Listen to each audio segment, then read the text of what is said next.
السلام عليكم ورحمة الله وبركاته. وعليكم السلام ورحمة الله وبركاته. إن الحمد لله نحمده ونستعينه ونستغفره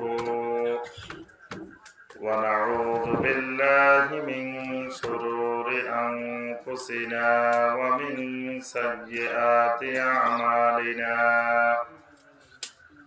من يهده الله فلا مضل له ومن يضلل فلا هادي له وأشهد أن لا إله إلا الله وحده لا شريك له وأشهد أن محمدا عبده ورسوله.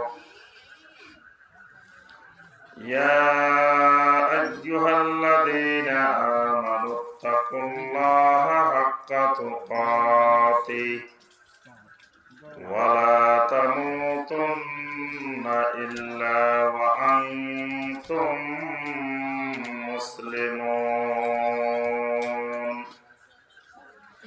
يا أيها الناس اتقوا ربكم الذي خلقكم من نفس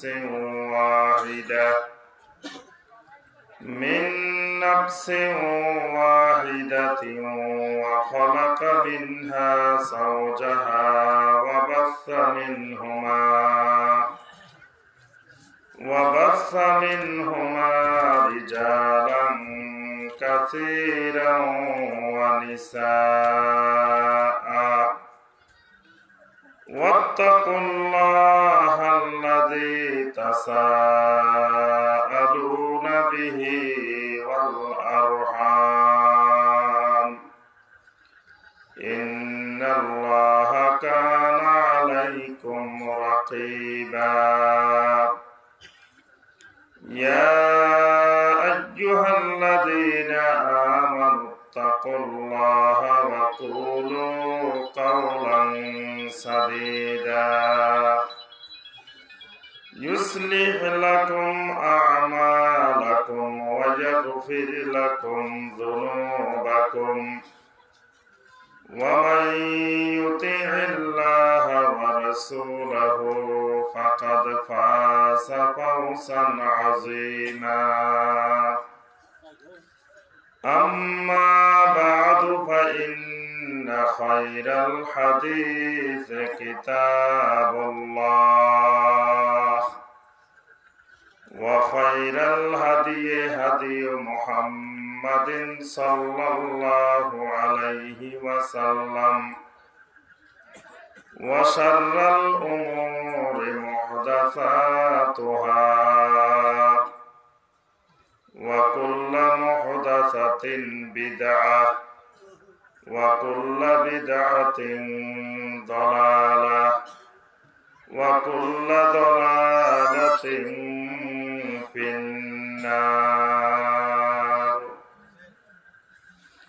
اللهم صل على محمد وعلى آل محمد كما صليت على إبراهيم وعلى آل إبراهيم إنك حميد مجيد. اللهم بارك على محمد وعلى آل محمد كما باركت على إبراهيم وعلى آل إبراهيم إنك حميد مجيد.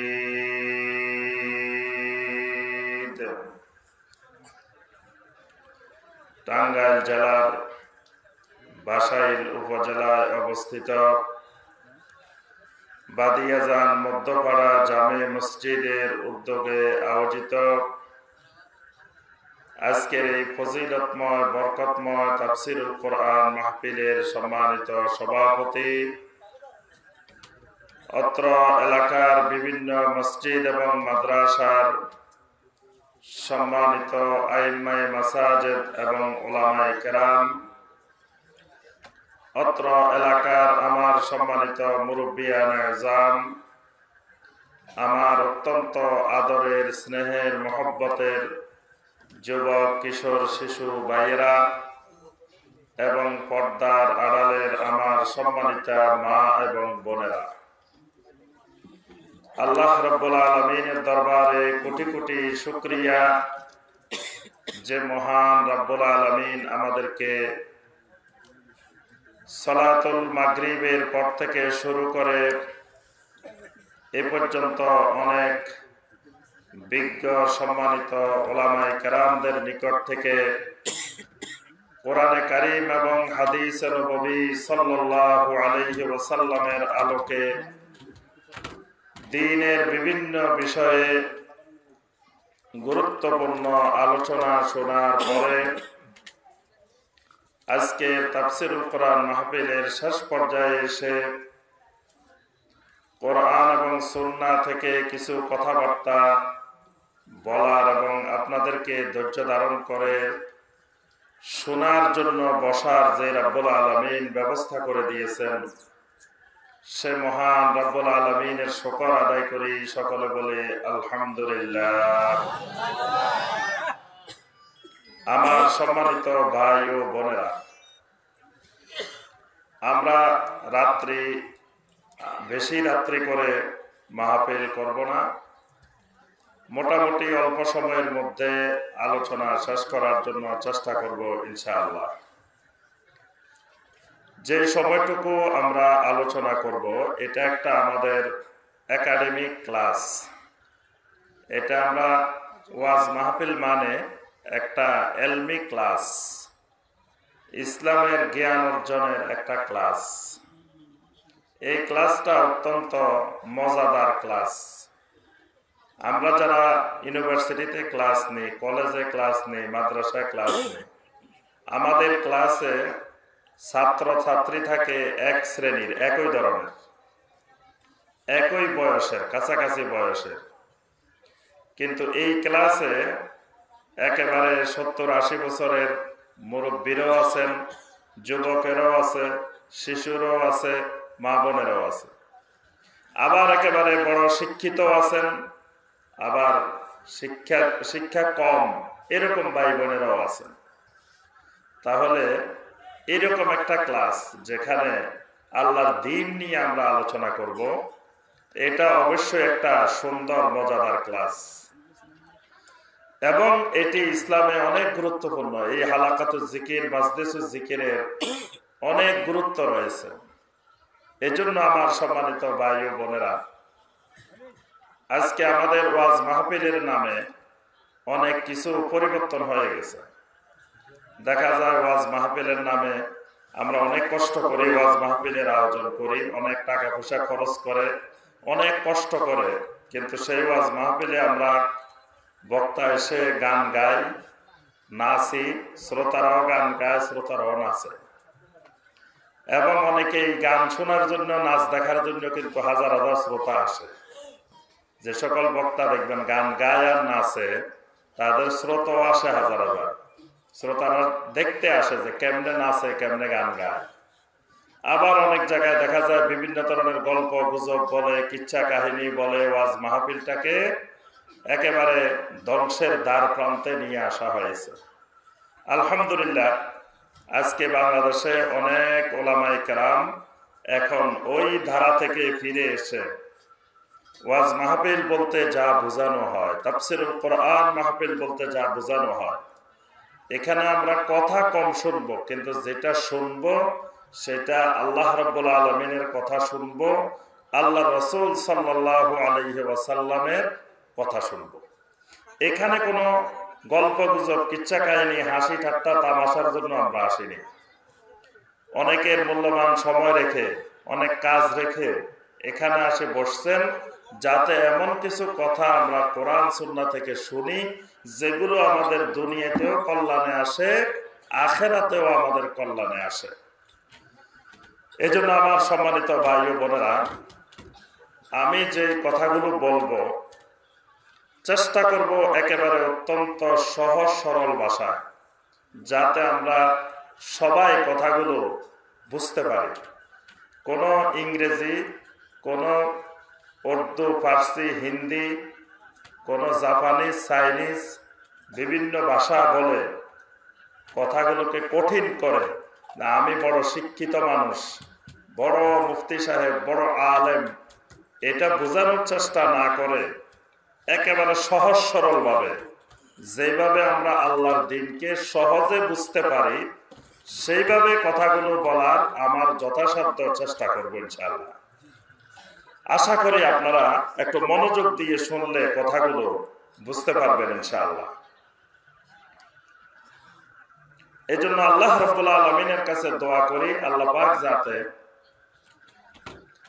আমরা যে মূল্যবান সময়টা নিয়ে বসেছি, এই সময়ে আল্লাহ রাব্বুল আলামিন যেন এমন কিছু কথা বলার তৌফিক দেন যে কথাগুলো দিয়ে আল্লাহ রাব্বুল আলামিন আমাদের হেদায়েতের ব্যবস্থা করেন। সকলে বলি আমিন।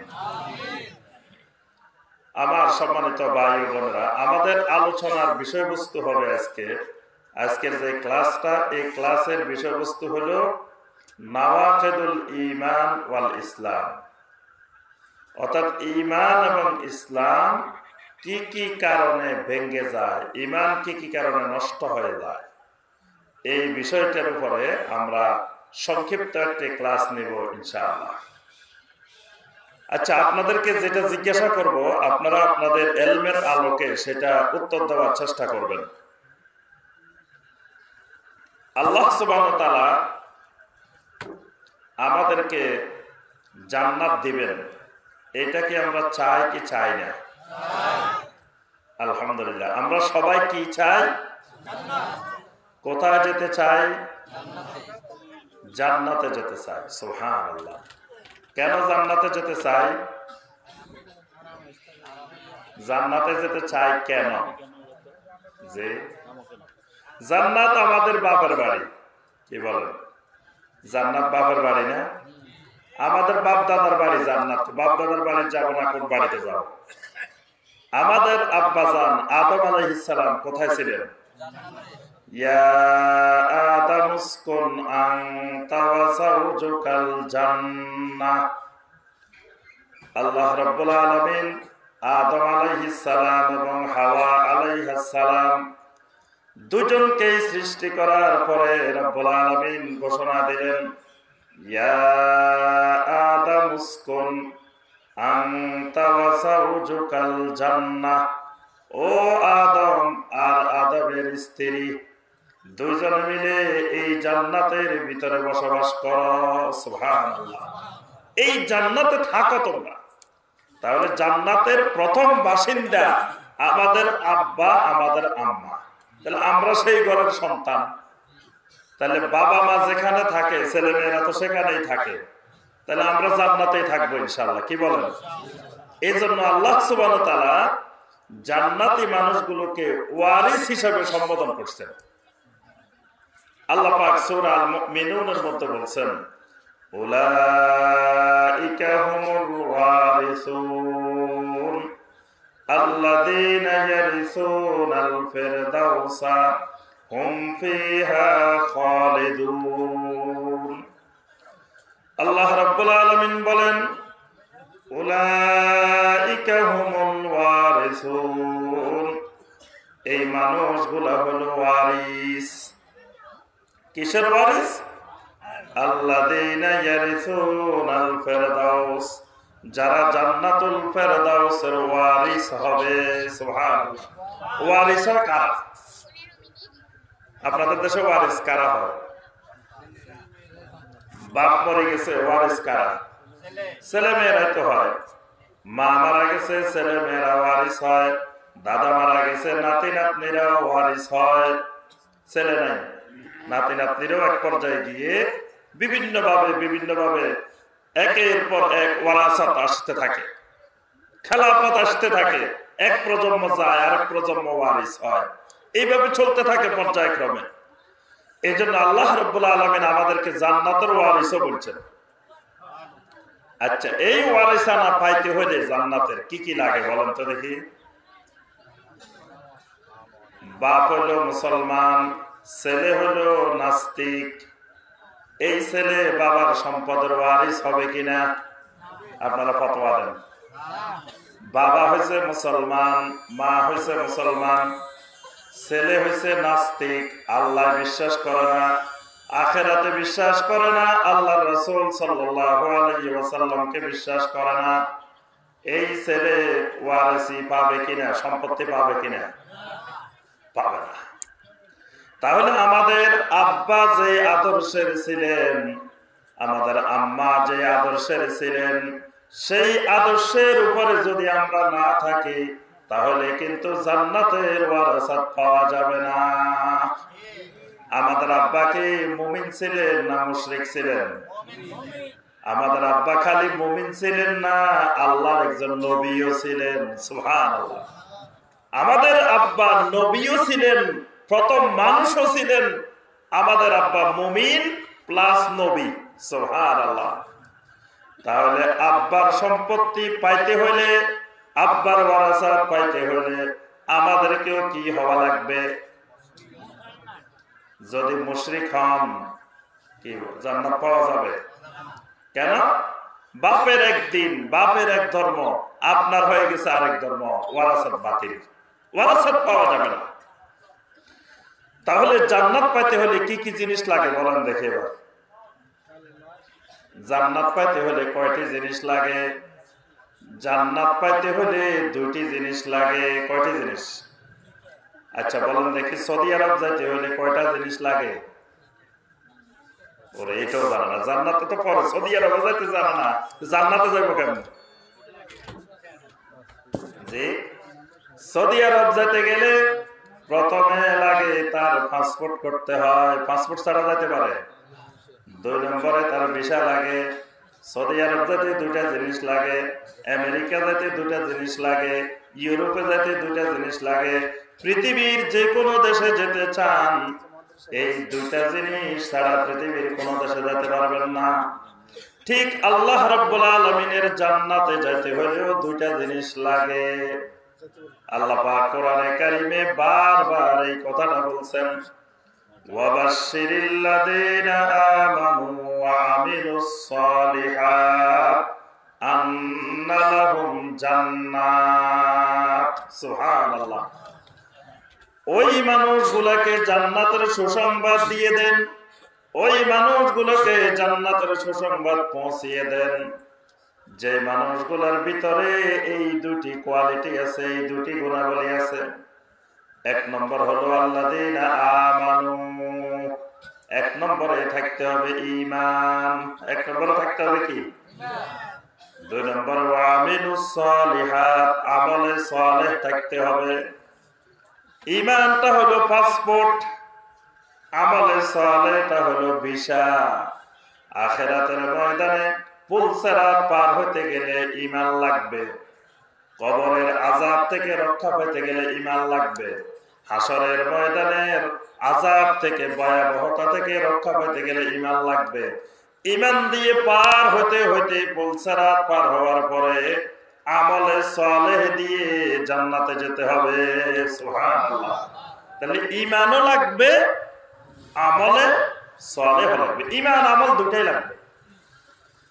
ঈমানবিহীন কোন ব্যক্তি যদি দুনিয়া থেকে যায়, আল্লাহর এই বান্দা কোনোদিন জান্নাত পাবে না। জান্নাত পাবে? ঈমান নিয়ে যায় নাই কবরে, জান্নাত পাওয়ার কোনো সম্ভাবনা নাই। আমল অনেক নিয়ে গেছে, বস্তায় বস্তায় আমল আছে, কিন্তু ঈমান নাই, জান্নাত পাবে? আব্দুল্লাহ ইবনে উবাই, মুনাফিকের সরদার, মুনাফিকের লিডার, বস্তায় বস্তায় আমল নিয়ে গেছে কিন্তু ঈমান নাই, মুনাফিক। বস্তায় বস্তায় আমল নিয়েও আল্লাহর বান্দা জাহান্নামী।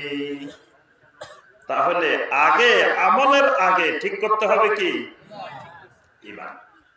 ইমানটা সবচেয়ে জরুরি। একজন মুসলিমের, একজন মুমিনের সবচেয়ে বড় সম্পদ হলো কি? কি রকম দামি সম্পদ এটা? আমাকে আপনাকে যদি বলা হয় তোমাকে সারা দুনিয়ার সমস্ত সম্পদ দিয়ে দেওয়া হবে, তুমি তোমার ঈমানটা বিক্রি করে দাও, বিক্রি করবেন? তাহলে বোঝা যায় ঈমান এমন এক দামি সম্পদ, যেই দামি সম্পদের তুলনায় সারা দুনিয়ার সম্পদ কিছুই না। এই জন্যই আল্লাহ রাব্বুল আলামিন এই ঈমানের বিনিময়ে জান্নাত দিবেন। কারণ জান্নাত এরকম অনেক দামি জিনিস, দামি জায়গা, মূল্যবান জায়গা। ওই দামি জায়গা পাইতে হলে দামি ঈমান লাগবে। দামি জায়গা কিনতে হলে টাকাও দামি লাগে। ঢাকা শহরে জায়গা কিনবেন, যদি অল্প টাকা দিয়ে কিনতে চান, গ্রামের জমির দামে ঢাকা শহরের জমি কিনতে চান, পাওয়া যাবে? ঢাকা শহরের জমি কিনতে হলে, টাঙ্গাইল শহরের জমি কিনতে হলে জায়গার দাম গ্রামের চাইতে, এলাকার চাইতে বেশি টাকা লাগবে। মূল্যবান জায়গার দাম, মূল্যবান টাকা দিতে হয়, বেশি টাকা দিতে হয়। আল্লাহর জান্নাতের মতো মূল্যবান, মহামূল্যবান আর কিছু নাই। ওই মহামূল্যবান জান্নাত পাইতে হলেও মূল্যবান ঈমান লাগে। তাহলে পৃথিবীতে মুসলমানেরা সবচেয়ে ধনী না মুশরিকেরা ধনী? যে মুসলিমেরা ধনী। প্রতি বছর বিশ্বের সেরা সেরা ধনীদের তালিকা দেওয়া হয়। সেই তালিকার মধ্যে দেখা যায় অমুসলিমদেরকে তালিকার মধ্যে দেওয়া হয়। বিল গেটস এত নম্বর ধনী, অমুক এত নম্বর ধনী, অমুক এত নম্বর ধনী। কিন্তু একজন মুসলমান তিনি বুঝেন আমার মতো দামি, আমার মতো ধনী আল্লাহর জমিনে আর নাই। বিল গেটস আমার তুলনায় ফকিরও না, মিসকিনও না। কারণ আমার কাছে যে সম্পদটা আছে এইটা তাদের কাছে নাই। সেই সম্পদটার নাম কি? ওই সম্পদটার নাম হলো ঈমান। আচ্ছা বলেন দেখি, টাঙ্গাইল জেলায় মাটির উপরে মানুষ বেশি না মাটির নিচে মানুষ বেশি? বলেন দেখি। এই হিসাবেও জানে না। টাঙ্গাইল জেলার যত মানুষ আছে এর এক মাটির উপরের মানুষ বেশি না মাটির নিচের মানুষ বেশি? মাটির উপরের মানুষের চাইতে মাটির নিচের মানুষ অনেক অনেক গুণ বেশি। আজকে শত শত হাজার হাজার বছর ধরে কত মানুষ এই দুনিয়াতে আসছে, আবার দুনিয়া থেকে গেছে। যতজন গেছে সবাই কিন্তু মাটির নিচে আছে, আছে না? যদি বলি খেলা ধরেন, মাটির উপরের বনাম মাটির নিচের জিতবো কারা? উপরের মানুষ জিতবে না নিচের মানুষ জিতবে? বলেন দেখি। বা ক্রিকেট খেলা ধরলেন বা ফুটবল খেলা ধরলেন, উপরের মানুষ আর নিচের মানুষ, কারা জিতবো? একতলা। কেউ কেউ উপরের মানুষ জিতবো, কেউ নিচের মানুষ জিতবো। উপরের মানুষ টাঙ্গাইল জেলার যতজন আছেন সবাই, মাটির নিচের মানুষ খালি একজন। কবরস্থান দিয়ে যদি উঠি দাঁড়াইতে পারে, আপনারা বলি খেলা লাগবে না, দেখার আগেই সব বেহোশ হয়ে মরে যাবেন। সবগুলা বেহোশ যদি খালি একজন দেখতে পারেন। দেখা দূরের কথা, কবরস্থান দিয়ে হাঁটার সময় যখন সামনের দিকে যায়, রাত্রেবেলায় ওয়াজ মাহফিলের পরে বাড়িতে যাওয়ার সময় রাস্তা দিয়ে যদি কোনো কবরস্থান থাকে, যাওয়ার আগে কতবার আয়াতুল কুরসি পড়ে, কতবার সূরা ইখলাস পড়ে, কতবার সূরা ফাতিহা পড়ে, শরীরে ফু দিতে দিতে রাস্তা অতিক্রম করে। কিছু দূর যাওয়ার পরে যদি হঠাৎ করে একটা বাঁশ নড়াচড়া করে উঠে, লাফ মারে 3 হাত উঠে, মানুষ বের হওয়া লাগে না কবরস্থান থেকে, খালি গাছ একটা নড়াচড়া করলে অবস্থা খারাপ। তাহলে যদি একজন মানুষ কবর থেকে বাহির হইতে পারে, কি বলি খেলবেন আর ক্রিকেট খেলবেন? আমাদের অবস্থায় তো শেষ। তাহলে মাটির উপরের চাইতে মাটির নিচের মানুষ বেশি। মাটি মানুষকে উপরেও বহন করে, পেটের মধ্যেও বহন করে, 2 জায়গায় বহন করে। আমরা উপরের মানুষ যারা থাকি, নিচের মানুষের জন্য আমরা দোয়া করি, করি না? সবার জন্য করি না কিছু মানুষের জন্য করি? বলেন দেখি। সবার জন্য করি না, সব মানুষের জন্য দোয়া করি না, সব মানুষের জন্য করি না।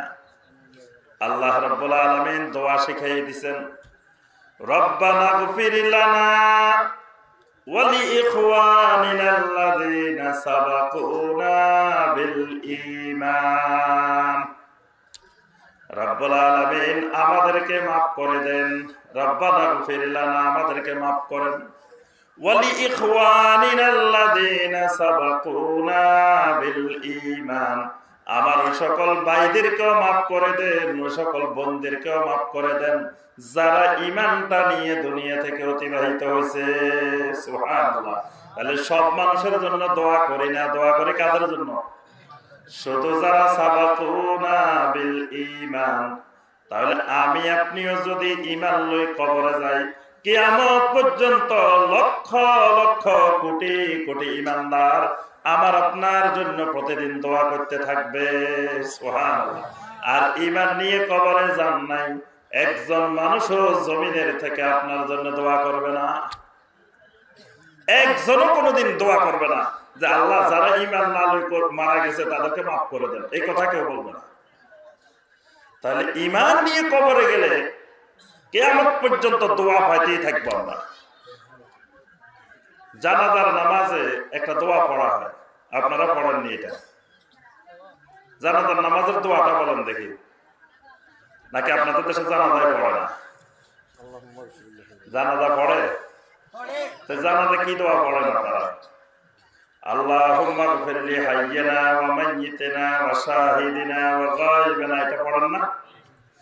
এই দোয়াটার মধ্যে আমরা আল্লাহ রাব্বুল আলামিনের কাছে দোয়া করি, আল্লাহুম্মা মান আহইয়াইতাহু মিন্না ফাআহইহি আলাল ইসলাম ওয়া মান তাওয়াফাইতাহু মিন্না ফাতাওয়াফাহু আলাল ঈমান।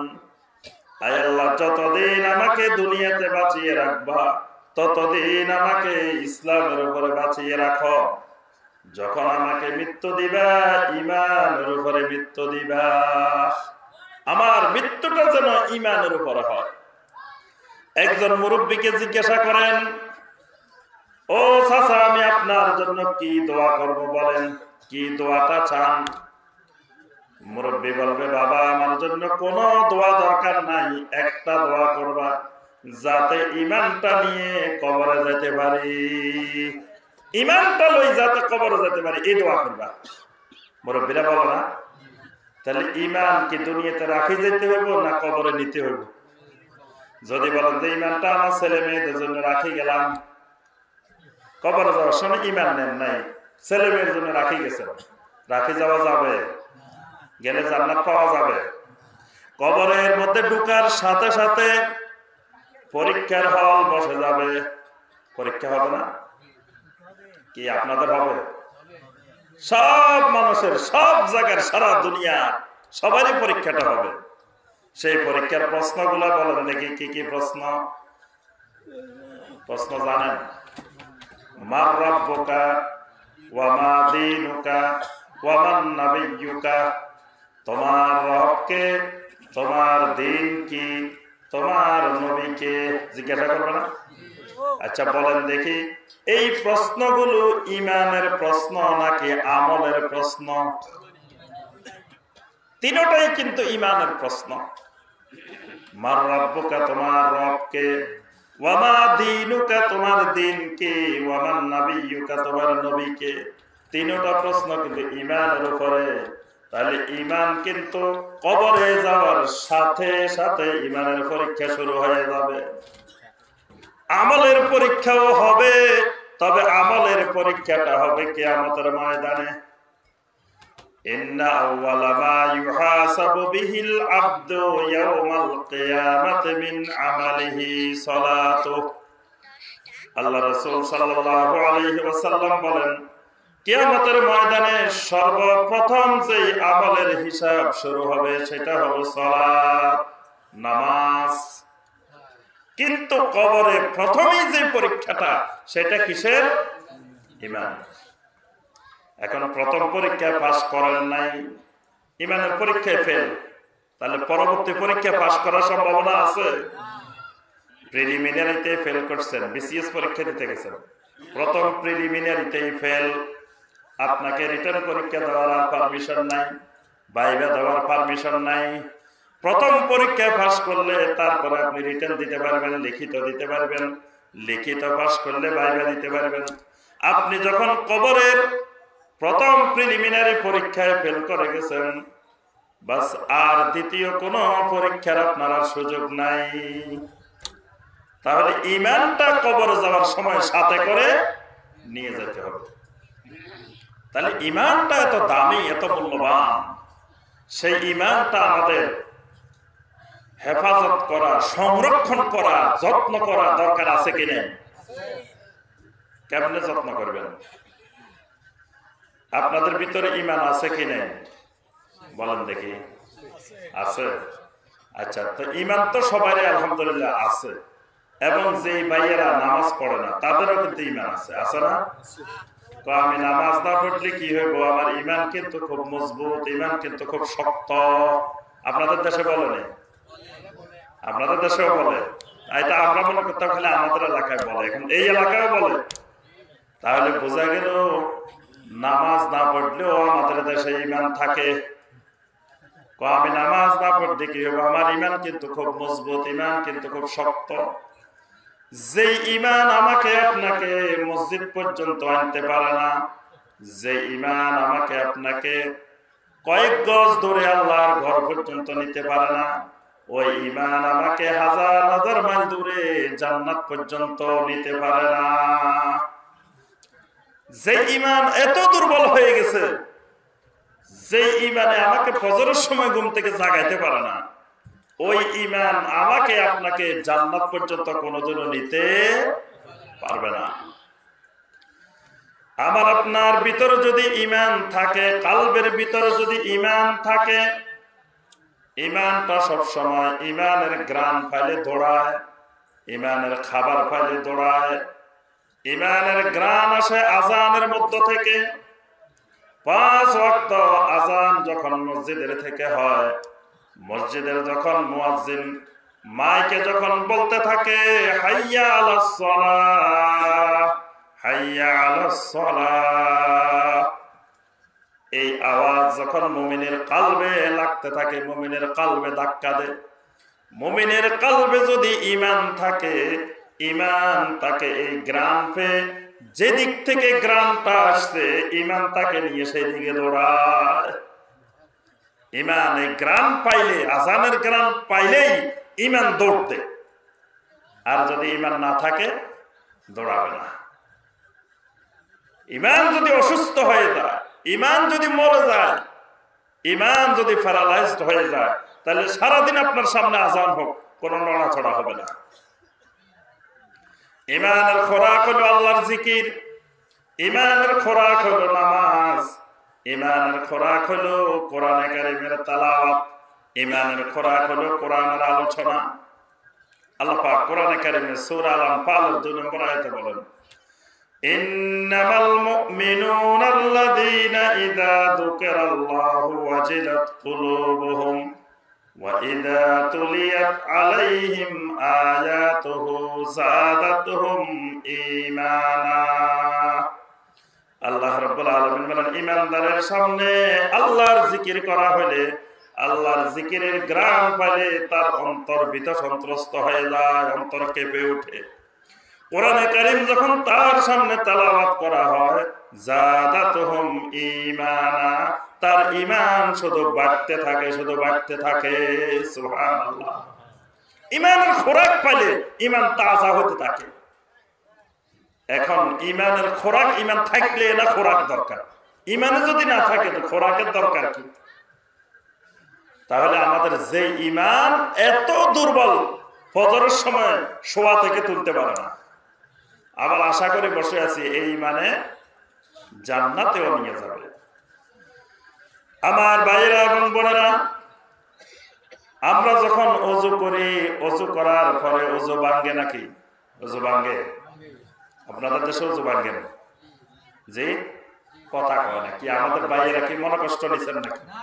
তো কথা কম না কেন? আপনাদের দেশে উজু ভাঙ্গে না তো বলেন না, বলে ভাঙ্গে। কোন কোন দেশে আবার উজু ভাঙ্গে না। ফজরে উজু করলে এশার নামাজ পড়া যায়, এশার উজু করলে ফজর পড়া যায়। তাহলে বোঝা যায় টাঙ্গাইলেও উজু ভাঙ্গে। তাহলে উজু ভঙ্গের কারণ কয়টি? 7টি। মাশাআল্লাহ, দেখছেন মুরব্বী সবার আগে বলে দিছে যে উজু ভঙ্গের কারণ কয়টি? 7টি। আপনাদের দেশে নামাজ ভাঙ্গে নাকি? ভাঙ্গে। নামাজ ভঙ্গের কারণ কয়টি? মাশাআল্লাহ, দেখছেন সব জানে। নামাজ ভঙ্গের কারণ 19টি। তাহলে এই দেশে ওযুও ভাঙ্গে, নামাজও ভাঙ্গে, রোজাও ভাঙ্গে, হজও ভাঙ্গে, অনেক ইবাদত বন্দেগী ভেঙে যায়। এবার বলেন ঈমান ভঙ্গের কারণ কয়টি? ঈমান ভঙ্গের কারণ, ওযু ভঙ্গের কারণ তো বলছি, নামাজ ভঙ্গের কারণ বলছি, এবার ঈমান ভঙ্গের কারণ কয়টি সেটা বলেন। জি, একটি। মুরব্বী বলছেন একটি, আপনারা তো একটিও বলতে পারেন না, তো উনি তো নাম্বার বেশি পাইছে, একটি হলেও বলছে, আপনারা তো একটা বলেননি। ঈমান ভঙ্গের কারণ কয়টি? চিন্তা করেন আমার ভাইয়েরা এবং বোনেরা, আমার ওযু ভাঙ্গার আগে ঈমান ভাঙ্গার কারণ জানা দরকার ছিল, নামাজ ভঙ্গের কারণ জানার আগে ঈমান ভঙ্গের কারণ জানা দরকার ছিল। কারণ ঈমানে যদি না থাকে আপনার ওযুয়ে কোনো কাজ হইব নাকি? ঈমানে নাই নামাজে কোনো কাজ হইব নাকি? ঈমানে নাই সিয়ামে রোজায় কোনো কাজ হইব নাকি? ঈমানে নাই হজে কোনো কাজ হইব নাকি? আগে তো ঈমান, তারপরে না গুনাহ। অথচ দেখেন ওযু ভঙ্গের কারণ জানি, নামাজ ভঙ্গের কারণ জানি, কিন্তু ঈমান ভঙ্গের কারণ জানি না। ঈমান ভঙ্গের কয়টা কারণ এইটা আমরা মুসলিমেরা মুমিনেরা জানি না। এই জন্য দেখবেন বাংলাদেশে অসংখ্য ভাইয়ের ওযু ভাঙ্গে, নামাজ ভাঙ্গে, কিন্তু কোন ভাইয়ের ঈমান ভাঙ্গে না। বাংলাদেশে ঈমান ভাঙ্গে না। কোনদিন শুনছেন যে টাঙ্গাইলের অমুক জায়গার অমুক ভাইয়ের ঈমান ভাঙ্গি গেছে? শুনছেন? কত ভাইদেরকে দেখি মসজিদে ওযু ভাঙ্গি যায়, ওযু করার জন্য বাইরে চলে যায়। কত ভাইয়ের দেখি নামাজ ভাঙ্গি যায়, কত ভাইয়ের দেখি রোজা ভাঙ্গি যায়, কিন্তু এই দেশে কোন মানুষের ঈমান ভাঙ্গে না। এই দেশে দেখবেন কোন মানুষের কোনদিন শুনবেন না যে ওই মানুষটার, ওই ভাইটার ঈমান ভাঙ্গি গেছে। নামাজ পড়ে না, দ্বীনের সাথে কোনো সম্পর্ক নাই, তারপরেও ঈমান ঠিক আছে। ইসলামের কিছুই নাই, নবী সাল্লাল্লাহু আলাইহি ওয়াসাল্লামের কোনো সুন্নাত নাই, কোনো আমল নাই, ঈমানের কোনো কার্যক্রমে নাই, দ্বীনের সাথে ইসলামের সাথে দূরতম সম্পর্ক নাই, তাও ঈমান ঠিক আছে। ঈমান ভাঙে না। কারণ কি? ঈমান ভাঙে কিভাবে সেটাই তো জানে না। কোন আল্লাহর বান্দা যদি ওযু ভঙ্গের কারণ না জানে, ওই আল্লাহর বান্দারা কোনদিন ওযু ভাঙবে না। দেখবেন ওযু ভঙ্গের কারণ কয়টা এটা কেউ জানে না। একজন লোক দেখবেন যে তার ওযু জানে না। কারণ কি? সে তো জানেই না ওযু কেমনে যায়। আল্লাহর এই বান্দা ফজরের নামাজের ওযু করে, একই ওযু দিয়ে যোহরও পড়ে, আসরও পড়ে, মাগরিবও পড়ে, এশাও পড়ে। জিজ্ঞাসা করা হলো, ভাইজান আপনি ফজরের ওযু দিয়ে এত নামাজ কেমনে পড়লেন? আমি না একবার ওযু করছি। তো মাঝখান দিয়ে আপনি প্রস্রাব করছেন, পায়খানা করছেন, টয়লেটে গেছেন। প্রস্রাব পায়খানা করছি, আমার ওযুর কি হয়েছে? প্রস্রাব পায়খানা করলে আমার ওযু মজবুত, প্রস্রাব পায়খানা না করছে আমার ওযুর কি হয়েছে? কারণ আল্লাহর বান্দা জানে না প্রস্রাব পায়খানা করলে তার ওযু ভাঙি যায়। তাহলে যে লোক এটা জানে নাই, শিখে নাই, বুঝে নাই কোনোদিন, এই লোকের কোনোদিন দেখবেন যে ওযু যাবে না। রাত্রে এশার নামাজের ওযু দিয়ে সকালবেলায় ফজরের নামাজও পড়বে। যদি জিজ্ঞাসা করা হয়, ভাইজান আপনি এশার ওযু দিয়ে ফজর পড়তে আসছেন কেন? মাঝখানে না আপনি ঘুমাইছেন? ঘুমাইলে কি হইব? আমার ওযু কিন্তু মজবুত। বাইরে মিয়া ঘুমাইলে ওযু কি হয়েছে? আমার এশার নামাজের ওযু কত সুন্দর করে করছি, আমার ওযু কিন্তু খুব মজবুত আছে, স্ট্রং আছে আমার ওযু। কারণ কি? ঘুমাইলে যে ওযু ভাঙ্গি যায় এই জিনিসটা তো আল্লাহর বান্দা জানে না। এজন্য কি কি জিনিসে ঈমান ভেঙে যায়, ঈমান চলে যায়, এই জিনিসগুলো যদি কোনো মুমিনের জানা না থাকে, তাহলে সারা জীবন ইসলাম বিরোধী কাজ করার পরেও, ঈমান বিরোধী কাজ করার পরেও আল্লাহর বান্দার কোনদিন ঈমান যায় না। সমস্যা হলো আমাদের দেশে ঈমান কেমনে ভাঙে, কি কি কারণে ঈমান ভেঙে যায়, এই বিষয়গুলো আমাদের জানা নাই। আমার ভাইরা এবং বোনেরা, 10টা কারণ ভালো করে মনে রাখবেন।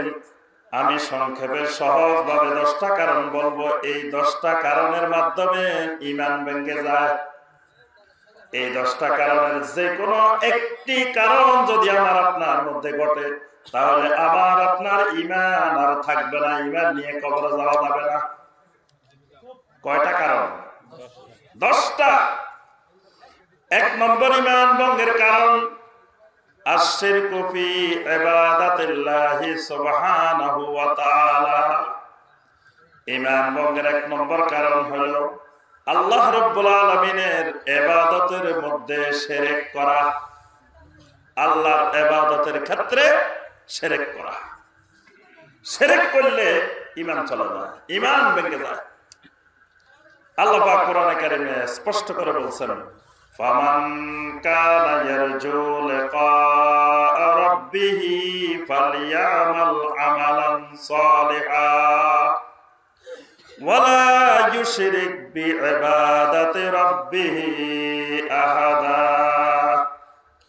আল্লাহ রাব্বুল আলামিন বলেন, ফামান কানা ইয়ারজু লিকা রাব্বিহি, যে ব্যক্তি তার রবের সাথে মোলাকাত করতে চায়, সাক্ষাৎ করতে চায়, ফালিয়ামাল আমালান সালিহা, তাকে বেশি বেশি করে আমল সালেহ করতে হবে। ওয়ালা ইউশরিক বিইবাদাতি রাব্বিহি আহাদা, আল্লাহর ইবাদতের ক্ষেত্রে কারো সাথে শিরক করা যাবে না। ইবাদতের মধ্যে শিরক করা যাবে না। শিরক করলে ঈমান চলে যায়, ঈমান ভেঙে যায়। শিরক এত জঘন্য অপরাধ, এটা দুনিয়ার সবচেয়ে মহা দুর্নীতি। আজকে আমরা দুর্নীতি আর দুর্নীতি, দুর্নীতি আর দুর্নীতি দেখি না সব জায়গায়। যেই আল্লাহর বান্দা আল্লাহর সাথে দুর্নীতি করতে পারে, সে মানুষের সাথে দুর্নীতি করা কোনো ব্যাপার না তার জন্য। আল্লাহর যে বান্দা শিরক করে, আল্লাহর এই বান্দা আল্লাহ রাব্বুল আলামিনের সাথে দুর্নীতি করে, তা আল্লাহর সাথে যে দুর্নীতি করে, বান্দার সাথে দুর্নীতি করা তার কোনো বিষয় না। এই জন্য জমিনে দুর্নীতি বন্ধ করতে হলে প্রথমেই বন্ধ করতে হবে শিরক। শিরক বন্ধ করলে দুর্নীতি বন্ধ হবে। শিরক বন্ধ না হলে দুর্নীতি কোনোদিনও বন্ধ হবে না। কারণ সে আল্লাহর সাথে দুর্নীতি করতে ভয় পায় না, বান্দার সাথে দুর্নীতি করাটা তার জন্য কোনো বিষয় না। আল্লাহ পাক কোরআনে কারিমে সূরা লুকমানের 13 নম্বর আয়াতে বলছেন, ইয়া বুনাইয়া লা তুশরিক বিল্লাহ ইন্নাশ শিরকা লাযুলমুন আযীম। খবরদার শিরক করিও না, কারণ শিরকটা হলো জুলমে আযীম, মহা দুর্নীতি। শিরক হলো মহা দুর্নীতি, খালি দুর্নীতি না, জুলমুন আযীম। শিরক করার কারণে আল্লাহ পাক আল্লাহর জান্নাতকে হারাম করে দেন। কি সুবহানাল্লাহ বলেন না, নাউযুবিল্লাহ বলেন না। আল্লাহর জান্নাত আল্লাহ পাক হারাম করে দেন শিরক করলে। সূরা আল মায়েদার 72 নম্বর আয়াত আল্লাহ পাক স্পষ্ট করে বলছেন, ইন্নাহু মান ইউশরিক বিল্লাহি ফাকাদ হারামাল্লাহু আলাইহিল জান্নাহ। যে ব্যক্তি আল্লাহর সাথে শিরক করবে, আল্লাহ রাব্বুল আলামিন তার জন্য আল্লাহর জান্নাতকে হারাম করে দেন। আল্লাহর জান্নাত সে পাবে না যে শিরক করবে। শিরক এমন এক অপরাধ, শিরক করলে আপনার আমার সমস্ত আমল বরবাদ হয়ে যায়। সূরা জুমারের 65 নম্বর আয়াত আল্লাহ সুবহানাহু ওয়া তাআলা বলেন, ওয়ালাকাদ উহিয়া ইলাইকা ওয়া ইলাল্লাযীনা মিন ক্বাবলিকা লাইন আশরাকতা লায়াহবাতান্না আমালুক। সমস্ত নবীদেরকে আমি এই ওহী নাযিল করে জানিয়ে দিয়েছি, বান্দা যদি আমার সাথে শিরক করো, তোমার সব আমল বরবাদ, সব আমল নষ্ট হয়ে যাবে। নামাজও পড়ছেন, শিরকও করছেন, নামাজ বরবাদ। রোজাও রাখছেন, শিরকও করছেন, রোজা বরবাদ। হজও করছেন, শিরকও করছেন, হজ বরবাদ। শিরক করলে সব আমল নষ্ট হয়ে যাবে। কিয়ামতের ময়দানে আল্লাহ পাক সব গুনাহ ইচ্ছা করলে maaf করে দিবেন, কিন্তু শিরকের গুনাহ আল্লাহ পাক maaf করবেন না। সূরা আন-নিসার 48 নম্বর আয়াত আল্লাহ পাক বলেন, ইন্নাল্লাহা লা ইয়াগফিরু আন ইউশরাকা বিহি ওয়া ইয়াগফিরু মা দুনা যালিকা লিমান ইয়াশা। আল্লাহ রাব্বুল আলামিন ইচ্ছা করলে কিয়ামতের ময়দানে তোমার সব গুনাহ maaf করে দিতে পারেন, কিন্তু শিরকের গুনাহ আল্লাহ রাব্বুল আলামিন কিয়ামতের ময়দানে maaf করবেন না। শিরকের গুনাহ আল্লাহ maaf করবেন না। এরকম মারাত্মক অপরাধ। আমরা শিরক করি কিনা? আপনারা শিরক করেন? কয় না দেখি শিরক করেন? শিরক অনেক করি, কিন্তু শিরক যে করি ওটাই বুঝি না। এটা যে শিরক সেটাই বুঝি না। শিরক করি, কিন্তু শিরককে আমরা ইবাদত মনে করি। এটা যে শিরক করতেছি এই বিষয়টাই আমাদের উপলব্ধি নেই। আমাদের আপনাদের সকল ইবাদতের মালিক কে বলেন দেখি? হয় নাই। আমার আপনার ইবাদতের মালিক একমাত্র আল্লাহ। ইবাদত পাওয়ার মালিক কে? একমাত্র আল্লাহ। খালি আল্লাহ বললে হবে না, কে? একমাত্র আল্লাহ। আল্লাহ পাক সূরা আল-ফাতিহার মধ্যে আমাদেরকে শিখাইছেন, ইয়্যাকা না'বুদু ওয়া ইয়্যাকা নাস্তাঈন। একমাত্র ইবাদত করি আপনার, একমাত্র সাহায্য চাই আপনার কাছে। দুই জায়গায় কিন্তু একমাত্র আছে, আছে না? ইয়্যাকা ইয়্যাকা দুটো জায়গায় আছে। তাহলে ইবাদত করতে হবে একমাত্র আল্লাহর। আল্লাহর সাথে যদি অন্য কারো ইবাদত করা হয় তাহলে ঈমান নাই, বরবাদ। এটার নাম শিরক। আচ্ছা বলেন আবার, সিজদা করা ইবাদত কিনা? সিজদা করা, সিজদা একটা গুরুত্বপূর্ণ ইবাদত। এত গুরুত্বপূর্ণ ইবাদত আল্লাহ রাসূল সাল্লাল্লাহু আলাইহি ওয়াসাল্লাম বলেন, আকরাবু মা ইয়াকুনুল আবদু ইলা রাব্বিহি ওয়া হুয়া সাজিদ। আল্লাহর বান্দা সিজদারত অবস্থায় আল্লাহ রাব্বুল আলামিনের একেবারে নিকটবর্তী হয়ে যায়, একেবারে কাছাকাছি পৌঁছে যায়। সুবহানাল্লাহ। সিজদা করলে বান্দা আল্লাহর একবার কাছে পৌঁছে যায়। তাহলে এই সিজদার মালিক কে? একমাত্র আল্লাহ। এই সিজদার মালিক কে? যদি আমি আল্লাহকেও সিজদা করি, আবার কোন জীবিত মানুষ বা মৃত মানুষ আরেকজনকেও সিজদা করি, ঈমান থাকবে না। এই সিজদার মালিক, ইবাদতের মালিক একমাত্র আল্লাহ সুবহানাহু ওয়া তাআলা। সুতরাং আল্লাহর সাথে যদি অন্য কাউকে সিজদা করেন, ঈমান চলে যাবে, শিরক হবে। আজকে আমাদের দেশে লক্ষ্য করে দেখবেন, লক্ষ লক্ষ মুসলমান ভাই বোন বিভিন্ন কবরের সামনে যায় সিজদা দিতেছে, বিভিন্ন জীবিত মানুষদেরকে সিজদা দিতেছে। জীবিত মানুষেরও সিজদা করে, মৃত মানুষেরও সিজদা করে। এক গোলাম আরেক গোলামের সিজদা করে। যাকে সিজদা করতেছে সেও আল্লাহর গোলাম।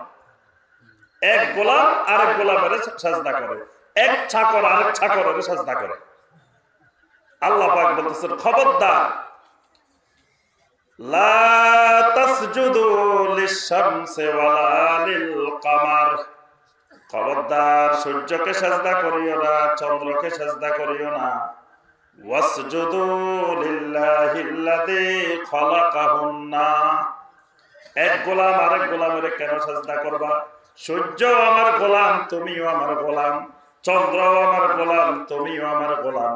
সিজদা করবা যিনি, তুমি গোলামেরও যিনি মালিক, ওই সূর্য গোলামেরও যিনি মালিক, চন্দ্র গোলামেরও যিনি মালিক, ওই আল্লাহর ওলি গোলামেরও যিনি মালিক, ওই মালিককে শুধু সিজদা করো। সিজদার মালিক একমাত্র তিনি। কিন্তু আমাদের দেশে অসংখ্য ভাই বোন, লক্ষ লক্ষ ভাই বোন দেখবেন কবরের সামনে সিজদা দিতেছে, দিচ্ছে না? ঈমান চলে যাচ্ছে। কিন্তু ওই আল্লাহর বান্দা বান্দি মনে করতেছে তার ঈমানটা আরো মজবুত হইতেছে। সে যে শিরক করতেছে এটা কিন্তু বুঝতেছে না। এই সিজদার মাধ্যমে তার ঈমান শেষ। মান্নত করা, নজর মান্নত, এগুলো একটা গুরুত্বপূর্ণ ইবাদত। মান্নত বুঝেন তো? হ্যাঁ, বাসায় মানুষ মান্নত বুঝে না। মান্নত বুঝেন? বিপদে পড়ছেন, ছেলের অসুখ, মেয়ের অসুখ, হঠাৎ কোনো বিপদ আসছে, আল্লাহর কাছে বললেন, রাব্বুল আলামিন আমার এই বিপদটা আপনি দূর করে দেন, এই বিপদটা আল্লাহ আমার থেকে দূর করে দেন। আমি আপনার রাস্তায় 1000 টাকা, 5000 টাকা, 10,000 টাকা দিব, আমি 5 দিন রোজা রাখবো, আমি এত রাকাত নামাজ পড়বো। এটার নাম হলো কি? মান্নত। এই মান্নত একটা গুরুত্বপূর্ণ ইবাদত। এই মান্নত করতে হবে কার জন্য? একমাত্র আল্লাহর জন্য। এই মান্নত কার জন্য? কারণ সকল ইবাদতের মালিক একমাত্র। তাহলে মান্নত হবে কার জন্য? একমাত্র আল্লাহর জন্য। এখন যদি বলেন, আল্লাহ আমার এই বিপদটা আপনি দূর করে দেন, অমুক মাজারে, অমুক হুজুরের দরবারে আমি 5000 টাকা দিব, শিরক। ঈমান থাকবে না, ঈমান চলে যাবে। আপনার বিপদ আপদ দূর করার মালিক কে? একমাত্র আল্লাহ। রোগ থেকে মুক্তি দেওয়ার মালিক কে? রোগ মুক্তি দিল আল্লাহ, বিপদ দূর করলো আল্লাহ, টাকা দিলেন আরেকজনের। দুর্নীতি হয়েছে না? মহা দুর্নীতি। আল্লাহ আপনার রোগ ভালো করলো, আল্লাহ আপনার বিপদ দূর করলো, টাকা দিবেন আল্লাহরে, আল্লাহরে না দিয়ে আপনি আরেক জায়গায় দিয়ে দিচ্ছেন। তা আল্লাহরে কেমনে দিবেন? আপনার ঘরের পাশে আল্লাহর ঘর আছে, মসজিদ আছে, মাদ্রাসা আছে, মাদ্রাসাও আল্লাহর ঘর, মসজিদ ও আল্লাহর ঘর। আপনার বাড়ির পাশে কত গরিব মানুষ আছে, কত অসহায় আছে, কত এতিম আছে, কত বিধবা আছে, আল্লাহর কত গোলাম, অসহায় গোলাম আছে, তাদেরকে আপনি দিয়ে দেন। এটাই আল্লাহকে দেওয়া। আপনি দিবেন আল্লাহকে। আল্লাহকে না দিয়ে একজন আল্লাহর ওলি মারা গেছে, তাকে দিতেছেন। আল্লাহর ওলি মারা গেছে, উনাকে দিচ্ছেন কেন? উনি কি খাইতে পারে? উনি আপেল কমলা খাইবো আপনার টাকা দিয়ে, আঙ্গুর খাইবো, ওনার কাপড় চোপড় দরকার, ওনার মশারি দরকার, ওনার মোমবাতি দরকার, ওনার লাইট দরকার, নাকি? কি বলেন? যিনি মারা গেছে ওনার এগুলো দরকার আছে? তাহলে এই টাকা কারা খায়? কত আল্লাহর বান্দা সেখানে বসে বসে গাঁজা খায়, কত আল্লাহর বান্দা সেখানে বসে বসে মদ খায়, কত আল্লাহর বান্দা বসে বসে গান বাজনা বাজায় না?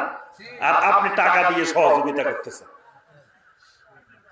এই কারণে আপনার ঈমান চলে যাবে। মান্নত করতে হবে একমাত্র আল্লাহর জন্য। দোয়া একটা গুরুত্বপূর্ণ ইবাদত। দোয়া নবী সাল্লাল্লাহু আলাইহি ওয়াসাল্লাম স্পষ্ট করে বলছেন, আদ-দুআ হুয়াল ইবাদাহ। দোয়া হলো একটা গুরুত্বপূর্ণ ইবাদত। তাহলে এই ইবাদতটা কার জন্য? একমাত্র আল্লাহর জন্য। যা চাইবেন, যা দরকার সব চাইতে হবে একমাত্র আল্লাহর কাছে। যদি আল্লাহর কাছে না চায়, খাজা বাবার কাছে চান, ঈমান থাকবে কি থাকবে না? সাথে সাথে ঈমান শেষ। যদি বলেন কেউ ফিরে না খালি হাতে, গেলে খাজার দরবারে, ঈমান থাকবো? খাজা আবার কে? খাজা হলেন আমার একমাত্র আল্লাহ। খাজাকে কথা কয় না। খাজা মানে দাতা, যিনি দেন তাকে বলা হয় খাজা। তো দেওয়ার মালিক কে? আল্লাহ রাসূল সাল্লাল্লাহু আলাইহি ওয়াসাল্লাম বলছেন, ওয়াল্লাহু ইউতি। কোন হাদিসে বলছেন ওয়াল্লাহু মুতি। আল্লাহ হলেন খাজা, আল্লাহ হলেন দাতা। একমাত্র আল্লাহই দেন, আর কেউ দিতে। যদি ওই খাজা বাবা আমাকে দিতে পারতেন, সবার আগে খাজা বাবা নিজেরে নিজে দিতে পারতেন। খাজা বাবার যদি দেওয়ার কোনো ক্ষমতা থাকতো, খাজা বাবা জীবনেও মরতো না। খাজা বাবা জিন্দা থাকতো, খাজা বাবা মরতো না। কোনো মানুষ চায় নাকি মরতো? সবাই তো চায় জিন্দা থাকতে। তো খাজা বাবা জিন্দা থাকতে পারলো না কেন? তাহলে খাজা বাবার জীবিত থাকার কোনো পাওয়ার নাই। খাজা বাবা সবাই চায় যৌবন থাকতো, জোয়ান থাকতে, চুল দাড়ি যেন না পাকে। আমরা কি কেউ চাই আমার চুল দাড়ি পাকি যাক, বুড়া হয়ে যায়? এটা কেউ চান? কেউ চায় না। সবাই চায় সারা জীবন যুবক থাকি, চুল দাড়ি যেন একটাও না পাকে, চাই না? খাজা বাবা চুল দাড়ি পাকছে কেন? খাজা বাবাও তো চায় যে জোয়ান থাকুক। তো খাজা বাবার যৌবন ধরে রাখতে পারে নাই, তাহলে খাজা বাবার কোনো পাওয়ার নেই। খাজা বাবার বিশাল পেট, বিরাট পেট, হাতির মতো। খাজা বাবার পেটটা খাজা বাবা ছোট করতে পারে না। যে লোক নিজের পেটের কন্ট্রোল নিজে করতে পারে না, সে আমার আপনার কি দিব? কি বলেন? কোন মানুষ কি চায় তার পেটটা এরকম বড় হয়ে থাকুক? চায় নাকি? আপনাদের দেশে মনে হয় চায়, বড় পেটওয়ালা মনে হয় খুব সম্মানের, নাকি? তাহলে সবাই চায় যে তার পেটটা ছোট থাকুক। কত খাজা বাবা দেখবেন এরকম বিশাল বিশাল পেট। তাহলে বোঝা যায় খাজা বাবা নিজের পেট কমাবে, পাওয়ার খাজা বাবার নাই। খাজা বাবা নিজের অসুখ নিজে ভালো করতে পারে না। রোগ ব্যাধি হলে অ্যাপোলো হসপিটাল, ইউনাইটেড হসপিটাল, বড় বড় হসপিটালে যায় ভর্তি হয়ে থাকে। তাহলে যে লোক নিজের রোগ নিজে ভালো করার ক্ষমতা নাই, ওই লোকে আমার কি বিপদ আপদ দূর করবো, আমার অসুখ কি ভালো করব? তার নিজেরটাই তো নিজে পারে না।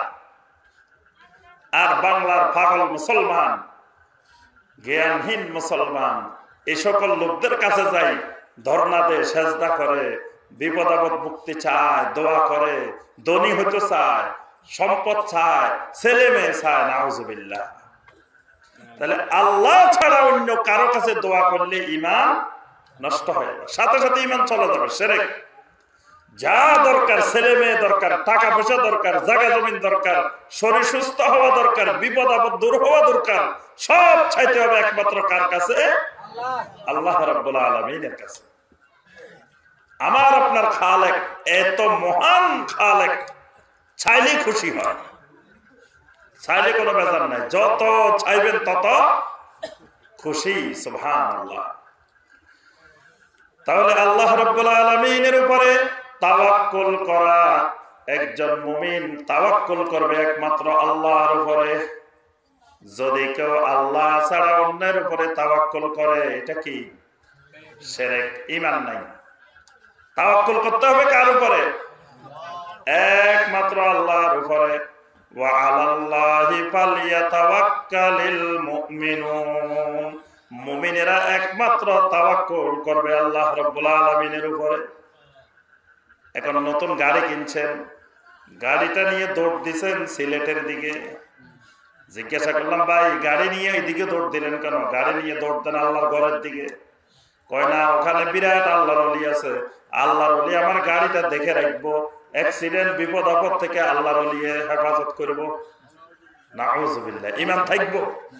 আপনার গাড়ি দেখে রাখার মালিক কে? একমাত্র আল্লাহ। কোন খাজা বাবা কবর থেকে গাড়ি দেখে রাখার ক্ষমতা, আমাকে দেখে রাখার ক্ষমতা। যদি কেউ বিশ্বাস করে মরে যাওয়ার পরেও আমার গাড়ি দেখবো, আমার গাড়ির অ্যাক্সিডেন্ট হতে লাগলে হেফাজত করবো, ঈমান নাই। রাস্তা দিয়ে গাড়ির ড্রাইভার হাঁটতেছে, গাড়ি চালাতেছে, কিছু দূর যাওয়ার পরে হঠাৎ করে আস্তে হয়ে গেছে, স্লো হয়ে গেছে। কি ব্যাপার ড্রাইভার সাহেব, এখান দিয়ে স্লো করলেন কেন? কয় এখানে এক বিরাট আল্লাহর ওলির কবর আছে, আল্লাহর ওলির সামনে দিয়ে গাড়ি জোরে চালাইলে আল্লাহর ওলি রাগ করে গাড়ি ধাক্কায় ফালাই দিব। আল্লাহর ওলি এত গরম যে সামনে দিয়ে যদি গাড়ি একটু জোরে চালায় তাহলে ধাক্কায় ফালাই দেয় গাড়ি। প্রথম কথা হলো আল্লাহর ওলি কবর থেকে দেখে কেমনে। দ্বিতীয় কথা হলো যদি দেখেও, তা আল্লাহর ওলি যদি এত গরম হয়, আল্লাহর ওলি হয়েছে কেমনে? গরম হলে ওলি হওয়া যায় নাকি? আল্লাহ রাসূল সাল্লাল্লাহু আলাইহি ওয়াসাল্লামের সামনে মসজিদে নববীতে দাঁড়া দাঁড়া পেশাব করে দিছে এক লোক আসে। আল্লাহ রাসূল সাল্লাল্লাহু আলাইহি ওয়াসাল্লাম তাকে ধমক দিলেন না, তাকে মারলেন না, তাকে সুন্দর করে বুঝাই দিলেন, গরম হন নাই। গরম হলে আল্লাহর ওলি হওয়া যায় নাকি? যে একটু বেয়াদবি হয়েছে, মানুষ ধাক্কায় গাড়ি ফালাই দিব। কয় হুজুর এটা খুব গরম, হুজুর খুব গরম মাজার এটা, এটার সামনে দিয়ে যদি জোরে গাড়ি চালা যায় তো সব বরবাদ। নাউজুবিল্লাহ। শিরক ঢুকে আছে, রন্ধ্রে রন্ধ্রে শিরক। বাড়ি থেকে বের হয়েছে, সকালবেলা টাঙ্গাইল যাবে, রওনা দিছে বাসাইল থেকে। এখান থেকে কিছু দূর যাওয়ার পরে দেখে একজন মহিলা খালি কলসি লই পানি আনতে যায়। কয় আজকে যাত্রা সব বরবাদ, খালি কলসি দেখে গেছে। আপনাদের দেশে কয় নাই? খালি কলসি দেখছে আজকে। এই জন্য ভালো একটা কাজ করার জন্য টাঙ্গাইল যেতেছিলাম, এই খালি কলসি দেখে একেবারে বরবাদ। আজকে যাত্রা অশুভ হয়ে গেছে। তাহলে বলেন খালি কলসির কোন ক্ষমতা আছে? ক্ষমতা কার? একমাত্র আল্লাহর ক্ষমতা সব। ইন্নাল্লাহা আলা কুল্লি শাইইন কাদির তাবারাকাল্লাযী বিয়াদিহিল মুলক। সমস্ত ক্ষমতা, সমস্ত মালিকানা, সমস্ত রাজত্ব একমাত্র আমার আল্লাহর হাতে। আমার ভালো করার মালিকও আমার আল্লাহ, আমার খারাপ করার মালিকও আমার আল্লাহ।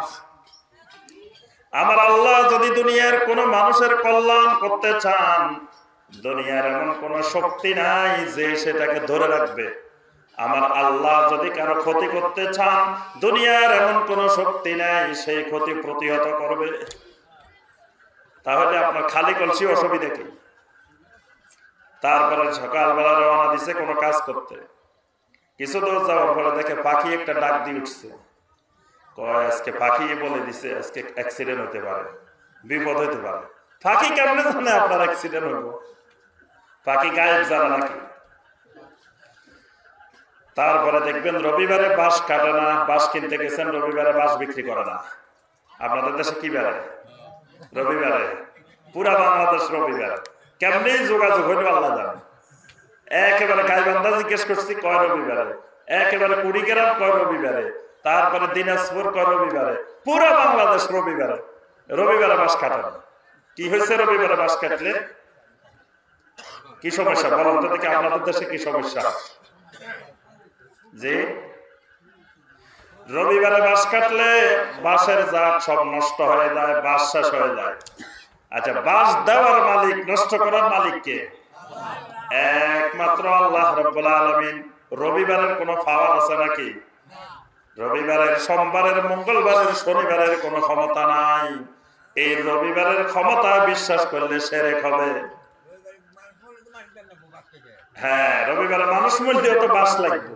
তাহলে সেদিন যদি বাঁশ না কাটে মানুষ মাটি দিবেন কেমন? শনিবারে মঙ্গলবারে বিয়ে শাদীর অনুষ্ঠান কম হয়, বেশি হয় না বলতে গেলে। আপনাদের দেশে হয় না? শনিবার মঙ্গলবারে বিয়ে শাদী নেই, কারণ আমরা তো ইমাম সাহেব, আমাদেরকে তো মানুষ দাওয়াত দেয়। আমরা তো খবর রাখি কোন দিন বিয়ে হয়। তো দেখি যে সব বিয়ে শুক্রবারে, বৃহস্পতিবারে, সোমবারে, মঙ্গলবার আর শনিবারে বিয়ে শাদী নেই। কি হয়েছে ভাই? শনিবারে ডেট দিলেও মুরব্বীরা কয় খবরদার শনিবারে দিও না, শনিবার কিন্তু দিন ভালো না। শনিবার মঙ্গলবার দিন ভালো না, এই দিন কোনো ভালো কাজ করা যাবে না। কে বলছে এটা দিন ভালো না? শনিবারের মালিকও যে আল্লাহ রাব্বুল আলামিন, শুক্রবারের মালিকও ওই একই রাব্বুল আলামিন, মঙ্গলবারের মালিকও আমার সেই রাব্বুল আলামিন। শনিবার মঙ্গলবারের কোনো ক্ষমতা নাই, ক্ষমতা যিনি শনিবার মঙ্গলবারের মালিক তার। এই জন্য শনিবার মঙ্গলবারে যদি কেউ বিশ্বাস করে এই কাজ করা যাবে না, এই কাজ করা যাবে না, শিরক হবে। আল্লাহর উপরে ঈমান নষ্ট হয়ে যাবে, তাওহীদ নষ্ট হয়ে যাবে, আল্লাহর একত্ববাদ নষ্ট হয়ে যাবে। সকালবেলা দোকানে গেছেন, বাকি চাইছেন, বাকি দিবে না। সকালবেলা দোকানে দেখবেন বাকি চাইছেন, আপনাদের দেশে দেয় না। সারাদিন বাকি দিব, কিন্তু প্রথম কাস্টমার বাকি দেওয়া যাবে না। তো প্রথম কাস্টমার বাকি দিলে সমস্যা কোন জায়গায়? অসুবিধা কি? সারাদিন বাকি হবো। কে বললো, কে এটা সিস্টেম করলো যে সারাদিন বাকি হবে? আপনার দোকানের ব্যবসা বাণিজ্যের বরকত দেওয়ার মালিকও একমাত্র আল্লাহ। আপনার ব্যবসা বাণিজ্যের বরকত না দেওয়ার মালিকও একমাত্র আল্লাহ। আপনি যদি সততার সাথে, সত্যবাদিতার সাথে ব্যবসা পরিচালনা করেন, ধোঁকাবাজি না করেন, প্রতারণা না করেন, মিথ্যা কথা না বলেন, ফরমালিন না মিশান, মানুষকে ওজনে কম না দেন, ভেজাল না দেন, তাহলে আল্লাহ পাক আপনার ব্যবসার মধ্যে বরকত দিবেন। সকালবেলায় বাকি দেওয়ার না দেওয়ার মধ্যে বরকত অবরকত নির্ভর করে না। কিন্তু আপনি ধরে রাখছেন এটা এইভাবে করতে হবে। যে মাসে জন্ম মাস, খবরদার এই মাসে কিন্তু বিয়ে হতে পারবে না, এই মাসে তার জন্ম মাস, এই মাসে জন্মগ্রহণ করছে, এই মাসে জন্মগ্রহণ করছে, এই জন্য এই মাসে বিয়ে হওয়া যাবে না। এই মাস ফাল্গুন মাস, ফাল্গুনের বউ আগুন, ফাগুনের বউ আগুন, খবরদার ফাগুন মাসে বিয়ে হওয়া যাবে না। এক জায়গায় গেছি ফাগুনের বউ আগুন, ফাগুন মাসে বিয়ে হইলে বউটা খুব আগুন হয়, এই জন্য এই মাসে বিয়ে হবে না। এই জাতীয় শত শত শিরকের কারখানা আমাদের ঘরে ঘরে লুকায়িত আছে। এলাকায় এলাকায় আছে, সমাজে সমাজে আছে। এই জন্য আমার ভাইয়েরা এবং বোনেরা, 1 নম্বর পয়েন্ট মনে রাখবেন, আল্লাহর সাথে শিরক করলে সমস্ত আমল বরবাদ হয়ে যাবে, সমস্ত আমল নষ্ট হয়ে যাবে, ঈমান নষ্ট হয়ে যাবে, ঈমান শেষ। 2 নম্বর ঈমান নষ্ট হওয়ার কারণ, মান জাআলা বাইনাহু ওয়া বাইনাল্লাহি ওয়াসায় ইয়াদউহুম ওয়া ইয়াসআলুহুমুশ শাফাআহ। 2 নম্বর ঈমান নষ্ট হওয়ার কারণ হলো, যে ব্যক্তি আল্লাহর মাঝে আর তার মাঝে মধ্যস্থতাকারী বানায় নে। কয় শোনো, দুনিয়াতে কোর্টে গেছো, তোমার বিচার চলবো, সেখানে যদি উকিল ব্যারিস্টার নিয়োগ না দাও, তোমার বিচার কেমনে হবে? তুমি কি সরাসরি জজের সাথে, বিচারপতির সাথে কথা বলতে পারবে? কিয়ামতের ময়দানে আল্লাহর আদালতে তোমার বিচার হবে, সেখানেও তোমার উকিল ব্যারিস্টার লাগবে।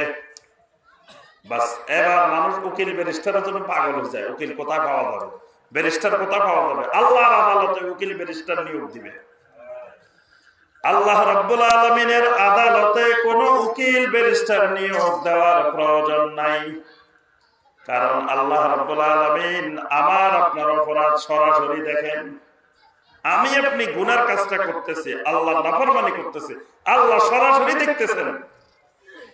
সাক্ষীরও তো দরকার নাই, আল্লাহ সরাসরি দেখছেন। যিনি বিচার করবেন তিনিই দেখছেন।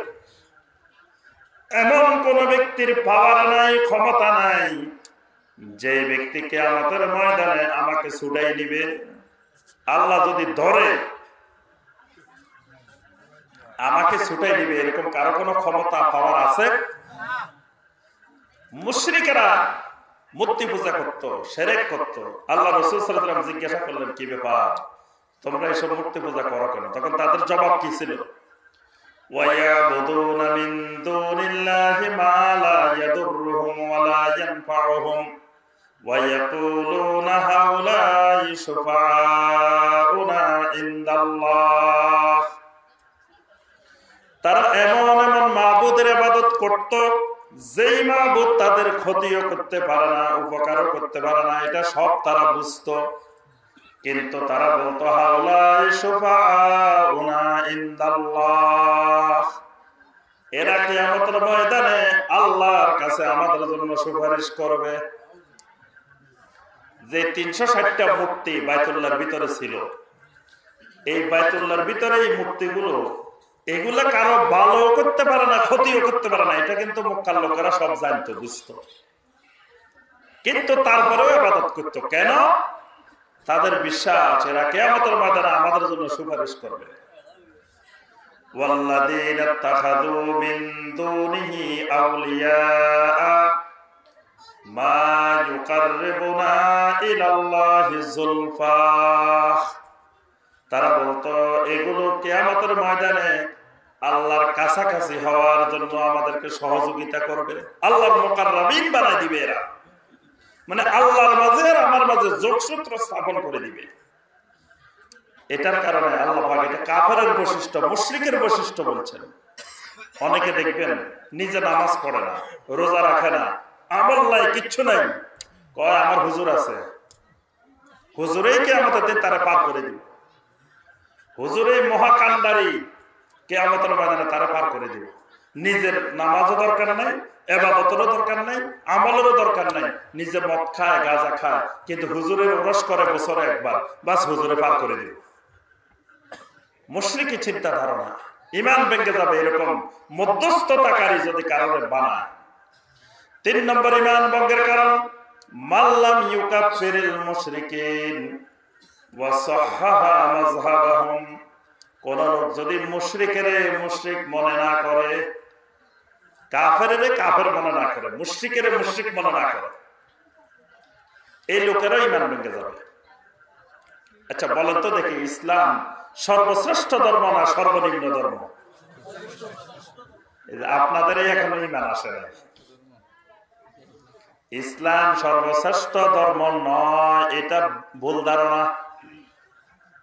আল্লাহ পাক কোরআনে কারিমে সূরা আলে ইমরানের 19 নম্বর আয়াতে বলছেন, ইন্নাদ দীনা ইনদাল্লাহিল ইসলাম।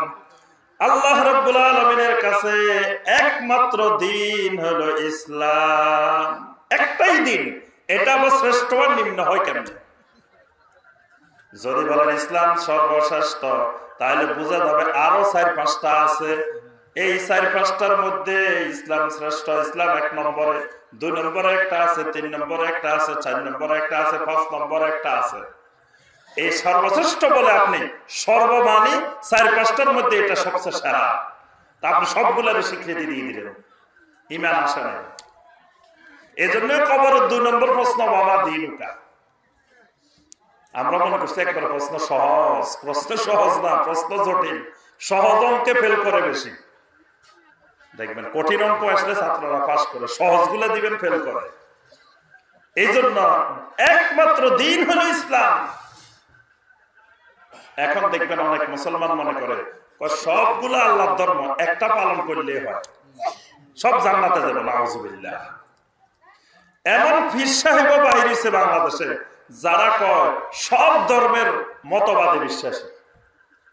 আমার এই দরবারে সব ধর্মের লোক আসতে পারবেন, সবার জন্য খোলা, সবারই জান্নাত দেয়। নাউজুবিল্লাহ। যে আল্লাহর বান্দা মনে করবে সব ধর্মের মানুষ জান্নাতে যাবে, সবগুলা আল্লাহর ধর্ম, এই আল্লাহর বান্দার ঈমান নাই, নিজেই জাহান্নামে যাবে। সব মানুষের জান্নাতে দিতে যায়, নিজে জাহান্নামে যাবে। তার ঈমানটাই চলে গেছে। কারণ আল্লাহ পাক সূরা আলে ইমরানের 85 নম্বর আয়াতে বলছেন, ওয়া মান ইয়াবতাগি গায়রাল ইসলামি দীনান ফালান ইউকবালা মিনহু ওয়া হুয়া ফিল আখিরাতি মিনাল খাসিরিন। কোন ব্যক্তি যদি ইসলাম ছাড়া অন্য কোন দিন অনুসন্ধান করে, অন্য কোন দিন তালাশ করে, আল্লাহ রাব্বুল আলামিন ওই দিনকে কবুল করবেন না, গ্রহণ করবেন না, আখিরাতে সে ক্ষতিগ্রস্ত হয়ে যাবে। ইসলাম ছাড়া আর কোন দিনকে আল্লাহ পাক কবুল করেন না। তাহলে একমাত্র ইসলাম হলো আল্লাহর মনোনীত দিন, অন্য দিনকে সহি মনে করা যাবে না। কয়টা গেল ঈমান ভঙ্গের কারণ? আমি সংক্ষেপে পয়েন্টগুলো বলে আলোচনা শেষ করে দেব ইনশাআল্লাহ। 4 নম্বর পয়েন্ট, মান আবগাদা মিম্মা জাআ বিহির রাসূল সাল্লাল্লাহু আলাইহি ওয়াসাল্লাম। আল্লাহ রাসূল সাল্লাল্লাহু আলাইহি ওয়াসাল্লাম যেই দিন আমাদের জন্য নিয়ে আসছেন, এই দিনের কোন একটা জিনিসকে কেউ যদি অপছন্দ করে, ঘৃণা করে, ঈমান নাই। ইসলামের একটা জিনিস ছোট আর বড় ইসলামে নাই। ইসলামের নবী সাল্লাল্লাহু আলাইহি ওয়াসাল্লামের যত সুন্নত আছে সবগুলোই সুন্নত, সমপর্যায়ের সুন্নত। কেউ কয় ছোট সুন্নত, বড় সুন্নত। ছোট সুন্নত আর বড় সুন্নত নাই, সবগুলোর মর্যাদা, সুন্নতের মর্যাদা ঊর্ধ্বে। তো নবী সাল্লাল্লাহু আলাইহি ওয়াসাল্লামের সুন্নতের মধ্যে থেকে একটা সুন্নতকে যদি কেউ অপছন্দ করে, যেমন নবী সাল্লাল্লাহু আলাইহি ওয়াসাল্লামের সুন্নত হলো দাড়ি। কেউ কয় আমি দাড়িওয়ালা মানুষ দেখতে পারি না, দাড়িওয়ালা মানুষ দেখলে আমার রাগ উঠে, তার ঈমান শেষ। কারণ সে দাড়িকে অপছন্দ করছে। কোন আল্লাহর বান্দা বলল বোরকাওয়ালা মহিলা দেখতে পারি না, বোরকাওয়ালা মহিলা দেখলে আমার খুব খারাপ লাগে, রাগ উঠে যায়, ঈমান থাকবো? বোরকাকে অপছন্দ করছে, দিনকে অপছন্দ করছে। কোন আল্লাহর বান্দা বলতেছে দাড়িওয়ালা টুপিওয়ালা মানুষ দেখতে পারে না, পাঞ্জাবিওয়ালা মানুষ দেখতে পারে না, ঈমান থাকবো? থাকবে না। ইসলামের যে কোনো একটা জিনিসকে, নবী সাল্লাল্লাহু আলাইহি ওয়াসাল্লামের যে কোনো একটা সুন্নাত, খাওয়ার পরে প্লেট পরিষ্কার করে খাওয়া, এটা একটা নবী সাল্লাল্লাহু আলাইহি ওয়াসাল্লামের সুন্নাত। কেউ যদি কয় এটা ভালো লাগে না, এটা কেমন যেন দেখা যায়, ঈমান থাকবো? ঈমান শেষ। টাকনুর নিচে কাপড় পরা হারাম, কবিরা গুনাহ। টাকনুর উপরে কাপড় পরতে হয়। একজন টাকনুর উপরে প্যান্ট পরে রাস্তা দিয়ে হাঁটতেছে, কয় তোরে দেখতে খেত খেত মনে হইতেছে, ঈমান থাকবো না। রাসূলের সুন্নতকে খেত বলছে, ঈমান শেষ। এরকম নবী সাল্লাল্লাহু আলাইহি ওয়াসাল্লামের যে কোনো একটা সুন্নতকে, দ্বীনের যে কোনো একটা বিষয়কে কেউ যদি একটু অপছন্দ করে, ঈমান সাল্লাল্লাহু আলাইহি ওয়াসাল্লাম ঈমান ভেঙে যাবে। কয় নম্বর গেছে? 5 নম্বর, মান আতাকাদা আন্না হুদা গায়রান নবী সাল্লাল্লাহু আলাইহি ওয়াসাল্লাম আকমালু মিন হাদিহি। কেউ যদি নবী সাল্লাল্লাহু আলাইহি ওয়াসাল্লামের হেদায়েতের চাইতে অন্য কোন হেদায়েতকে উপরে মনে করে, পরিপূর্ণ মনে করে, শ্রেষ্ঠ মনে করে, তার ঈমান ভেঙে যাবে। নবী সাল্লাল্লাহু আলাইহি ওয়াসাল্লামের হেদায়েত জমিনে খায়রুল হুদা। এজন্য নবী সাল্লাল্লাহু আলাইহি ওয়াসাল্লাম প্রত্যেক খুতবার শুরুতে বলতেন, আম্মা বাদ ফাইন্না খায়রাল হাদিস কিতাবুল্লাহ ওয়া খায়রাল হাদিয়ে হাদিয়ু মুহাম্মাদিন সাল্লাল্লাহু আলাইহি ওয়াসাল্লাম। দুনিয়ার শ্রেষ্ঠ হেদায়েত মুহাম্মদ সাল্লাল্লাহু আলাইহি ওয়াসাল্লামের হেদায়েত। তাহলে নবী সাল্লাল্লাহু আলাইহি ওয়াসাল্লামের আদর্শের চাইতে অন্য আদর্শকে যদি উত্তম মনে করে, পরিপূর্ণ মনে করে, তার ঈমান নাই। তাহলে মাথার চুল কাটতে হবে কার মতো? কথা কয় না। নবী সাল্লাল্লাহু আলাইহি ওয়াসাল্লামের মাথায় মনে হয় চুল ছিল না, সাহাবায়ে কেরামের মাথায় মনে হয় চুল ছিল না, ছিল নাকি? তারা চুল কাটতেন। তাহলে একজন মুসলিম যুবকের চুল কাটার নমুনা হবে নবী সাল্লাল্লাহু আলাইহি ওয়াসাল্লাম। চুল কাটার স্টাইল হবে আবু বকরের স্টাইল, ওমরের স্টাইল, ওসমানের স্টাইল, আলীর স্টাইল, ইবনে আব্বাসের স্টাইল, ইবনে ওমরের স্টাইল। আজকে মুসলিম যুবক চুল কাটে কার স্টাইলে? দেখবেন সেলুন দোকানে চারিপাশে চুলের ডিজাইন দেওয়া আছে। এই ডিজাইনগুলো কার? বিভিন্ন বড় বড় গানের শিল্পী, গানের তারকা, নাচের তারকা, খেলার তারকা, বড় বড় মুশরিকদের। মুসলিম যুবক ওগুলা দেখে দেখে চুল কাটে, কি খুশি লাগে। অমুকের স্টাইলে কাটছি, অমুকের ডিজাইনে কাটছি। বাহ! আবু বকরের ডিজাইন কই, ওমরের ডিজাইন কই, ওসমানের ডিজাইন কই, ইবনে আব্বাসের ডিজাইন কই, ইবনে ওমরের ডিজাইন কই? চুল কাটার মধ্যেও থাকতে হবে সাহাবায়ে কেরামের ডিজাইন। যদি এই ডিজাইনকে সেকেলে মনে করে আর এই ইউরোপিয়ান ডিজাইনকে যদি কেউ শ্রেষ্ঠ মনে করে, ঈমান চলে যাবে। কিছু ভাইদেরকে দেখে সিডা প্যান্ট পরে রাস্তা দিয়ে হাঁটে, সিডা প্যান্ট দেখছেন? এখান থেকে সিডা, কি ব্যাপার? এখান থেকে সিডা কেন? ইউরোপের একজনের ফ্যান এরকম ছিঁড়ে গেছিল, কোনো কারণে ছিঁড়ে যেতে পারে না, কিছুর সাথে লেগে ছিঁড়ে গেছে। এক বাঙালি দেখছে এখান থেকে ইউরোপের একজন মানুষ সিডা ফ্যান পরে হাঁটে, এ কয় এটাই তো স্টাইল, এবার এটারে কাটি ছিঁড়ে ফেলছে। বাস, মানে মুসলিম যুবকেরা আজকে এতিম, সংস্কৃতির এতিম হয়ে গেছে। ও ইউরোপের মানুষেরা এক সময় মাথার নিচে বালিশ দিতে হয়, এটা ইউরোপের মানুষ জানতো না। ইউরোপের মানুষেরা বালিশ মাথার নিচে না দিয়ে পায়ের নিচে দিত। যে সময় স্পেন বিজয় হয়, মুসলমানরা স্পেন বিজয় করে, ওই সময় ইউরোপের মানুষ মাথার নিচে বালিশ দিত না, পায়ের নিচে বালিশ দিত। মুসলমানরা গিয়ে দেখে অবাক কাণ্ড, কিরে পায়ের নিচে বালিশ? জিজ্ঞাসা করে কি ব্যাপার, আপনারা পায়ের নিচে বালিশ দেন কেন? সারাদিন কঠোর পরিশ্রম করে আমার পা, রাত্রে বিশ্রামও দরকার আমার পা, মাথায় কি করছে, মাথারে কেন দিব? মাথার কি কাজ? মাথারে বালিশ দেওয়ার কি দরকার? পা পরিশ্রম করছে, পায়ে বালিশ দিতে হবে। মুসলমানরা গিয়ে শিখাইলেন, তোমার এই পা হলো কর্মচারী, কিন্তু এটার হেড অফিস হলো মাথার মধ্যে। মাথায় যদি পরিচালনা করে তোমার হাত পা কাজ করবো, মাথায় যদি কাজ না করে তাহলে তোমার হাত পায়ে কোনো কাজ করবে না। প্যারালাইজ হলে দেখবেন হাত পায়ে কোনো কাজ করে না, মাথায় গন্ডগোল, স্ট্রোক করছে, বাস হাত পা অসল। এইটা ইউরোপের মুসলমানকে সভ্যতা শিখাইছে, ইউরোপের মানুষদেরকে মুসলমানেরা। আজকে মুসলিম যুবকেরা সংস্কৃতির এতিম, সুন্নাত ছেড়ে দিয়ে আজকে বিজাতীয় কালচার নিয়ে মহাব্যস্ত। অথচ মুসলিম যুবকেরা, তাদেরকে সংস্কৃতি শিখাইবো। মুসলিম যুবক দেখি দেখি তারা চুল কাটবো, তারা বিভিন্ন ডিজাইন স্টাইল গ্রহণ করবে, কিন্তু আমরা এখন তাদেরকে দেখে স্টাইল। অনেক মুসলিম যুবক দেখবেন হাফ প্যান্ট পরে পরে হাঁটে, দেখছেন? মুসলমানের সন্তান হাফ প্যান্ট পরে হাঁটে। হাফ প্যান্ট পরে হাঁটা কার সংস্কৃতি? মুসলিম সংস্কৃতি নয়, অমুসলিমদের সংস্কৃতি হাফ প্যান্ট পরে হাঁটা। মুসলমান যুবক হাতের মধ্যে ছুরি লাগায় লাগায় হাঁটে, রাবারের ছুরি, কত কিছু ছুরি, দেখছেন না? বর্তমানে ছুরি লাগায় লাগায় হাঁটে যুবকেরা। ছুরি লাগানো কি মুসলমানের সংস্কৃতি? পুরুষের সংস্কৃতি। মহিলারা ছুরি লাগাইব, এখন যুবকেরা ছুরি লাগায়, গলার চেন লাগায়, কানের দুল লাগায়, এগুলো মজা লাগে।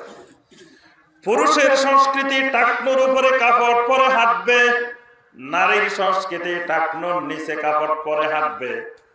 কিন্তু এখন দেখি পুরুষ টাকনুর নিচে এমন ভাবে কাপড় পরে রাস্তা পরিষ্কার করে ফেলে, নারী টাকনোর উপরে তুলতে তুলতে হাঁটুর উপরে পর্যন্ত তুলে ফেলছে, মানে উল্টা হয়ে গেছে সব। নারীরটা যাবে নিচের দিকে, নারীরটা উঠতেছে উপরের দিকে, পুরুষেরটা উঠবে উপরের দিকে, পুরুষেরটা যাইতেছে নিচের দিকে। রাস্তা দিয়ে হাঁটে দেখবেন একজন পুরুষ শার্ট প্যান্ট পরার পরে উপরে দিয়ে আবার কোট লাগাইছে, কত কিছু লাগাইছে, আর একজন মহিলা খুলতে খুলতে সব পাতলা বরণে রাস্তা দিয়ে হাঁটতেছে, অথচ ওই কোটটা তার লাগানো দরকার। কি বলেন? পুরুষে না লাগায় কোটটা ওই মহিলার লাগানো দরকার। দাদি আর নাতিন রাস্তা দিয়ে যাইতেছে, দাদি বোরকা দিছে, বোরকার উপরে মুখ দেখছে, তার উপরে ছাতা ধরছে, আর নাতিন সব খোলা। দাদির এই ঢাকাটা দরকার ছিল কার? নাতিনের। দাদি বুড়া হয়ে গেছে, দাদি কম দেখলে অসুবিধা নাই, আল্লাহ শিথিল করে দিচ্ছেন পর্দা, কিন্তু যার জন্য পর্দা বেশি দরকার তার নাই, তার খবর নেই। নবী সাল্লাল্লাহু আলাইহি ওয়াসাল্লামের সুন্নতের চাইতে অন্য আদর্শকে, অন্য কালচারকে, অন্য সংস্কৃতিকে কেউ যদি উত্তম মনে করে ঈমান সালাত, কারণ তার মুহাম্মদ রাসূলুল্লাহ সাল্লাল্লাহু আলাইহি ওয়াসাল্লামের ঈমান তার ভঙ্গ হয়ে যাবে।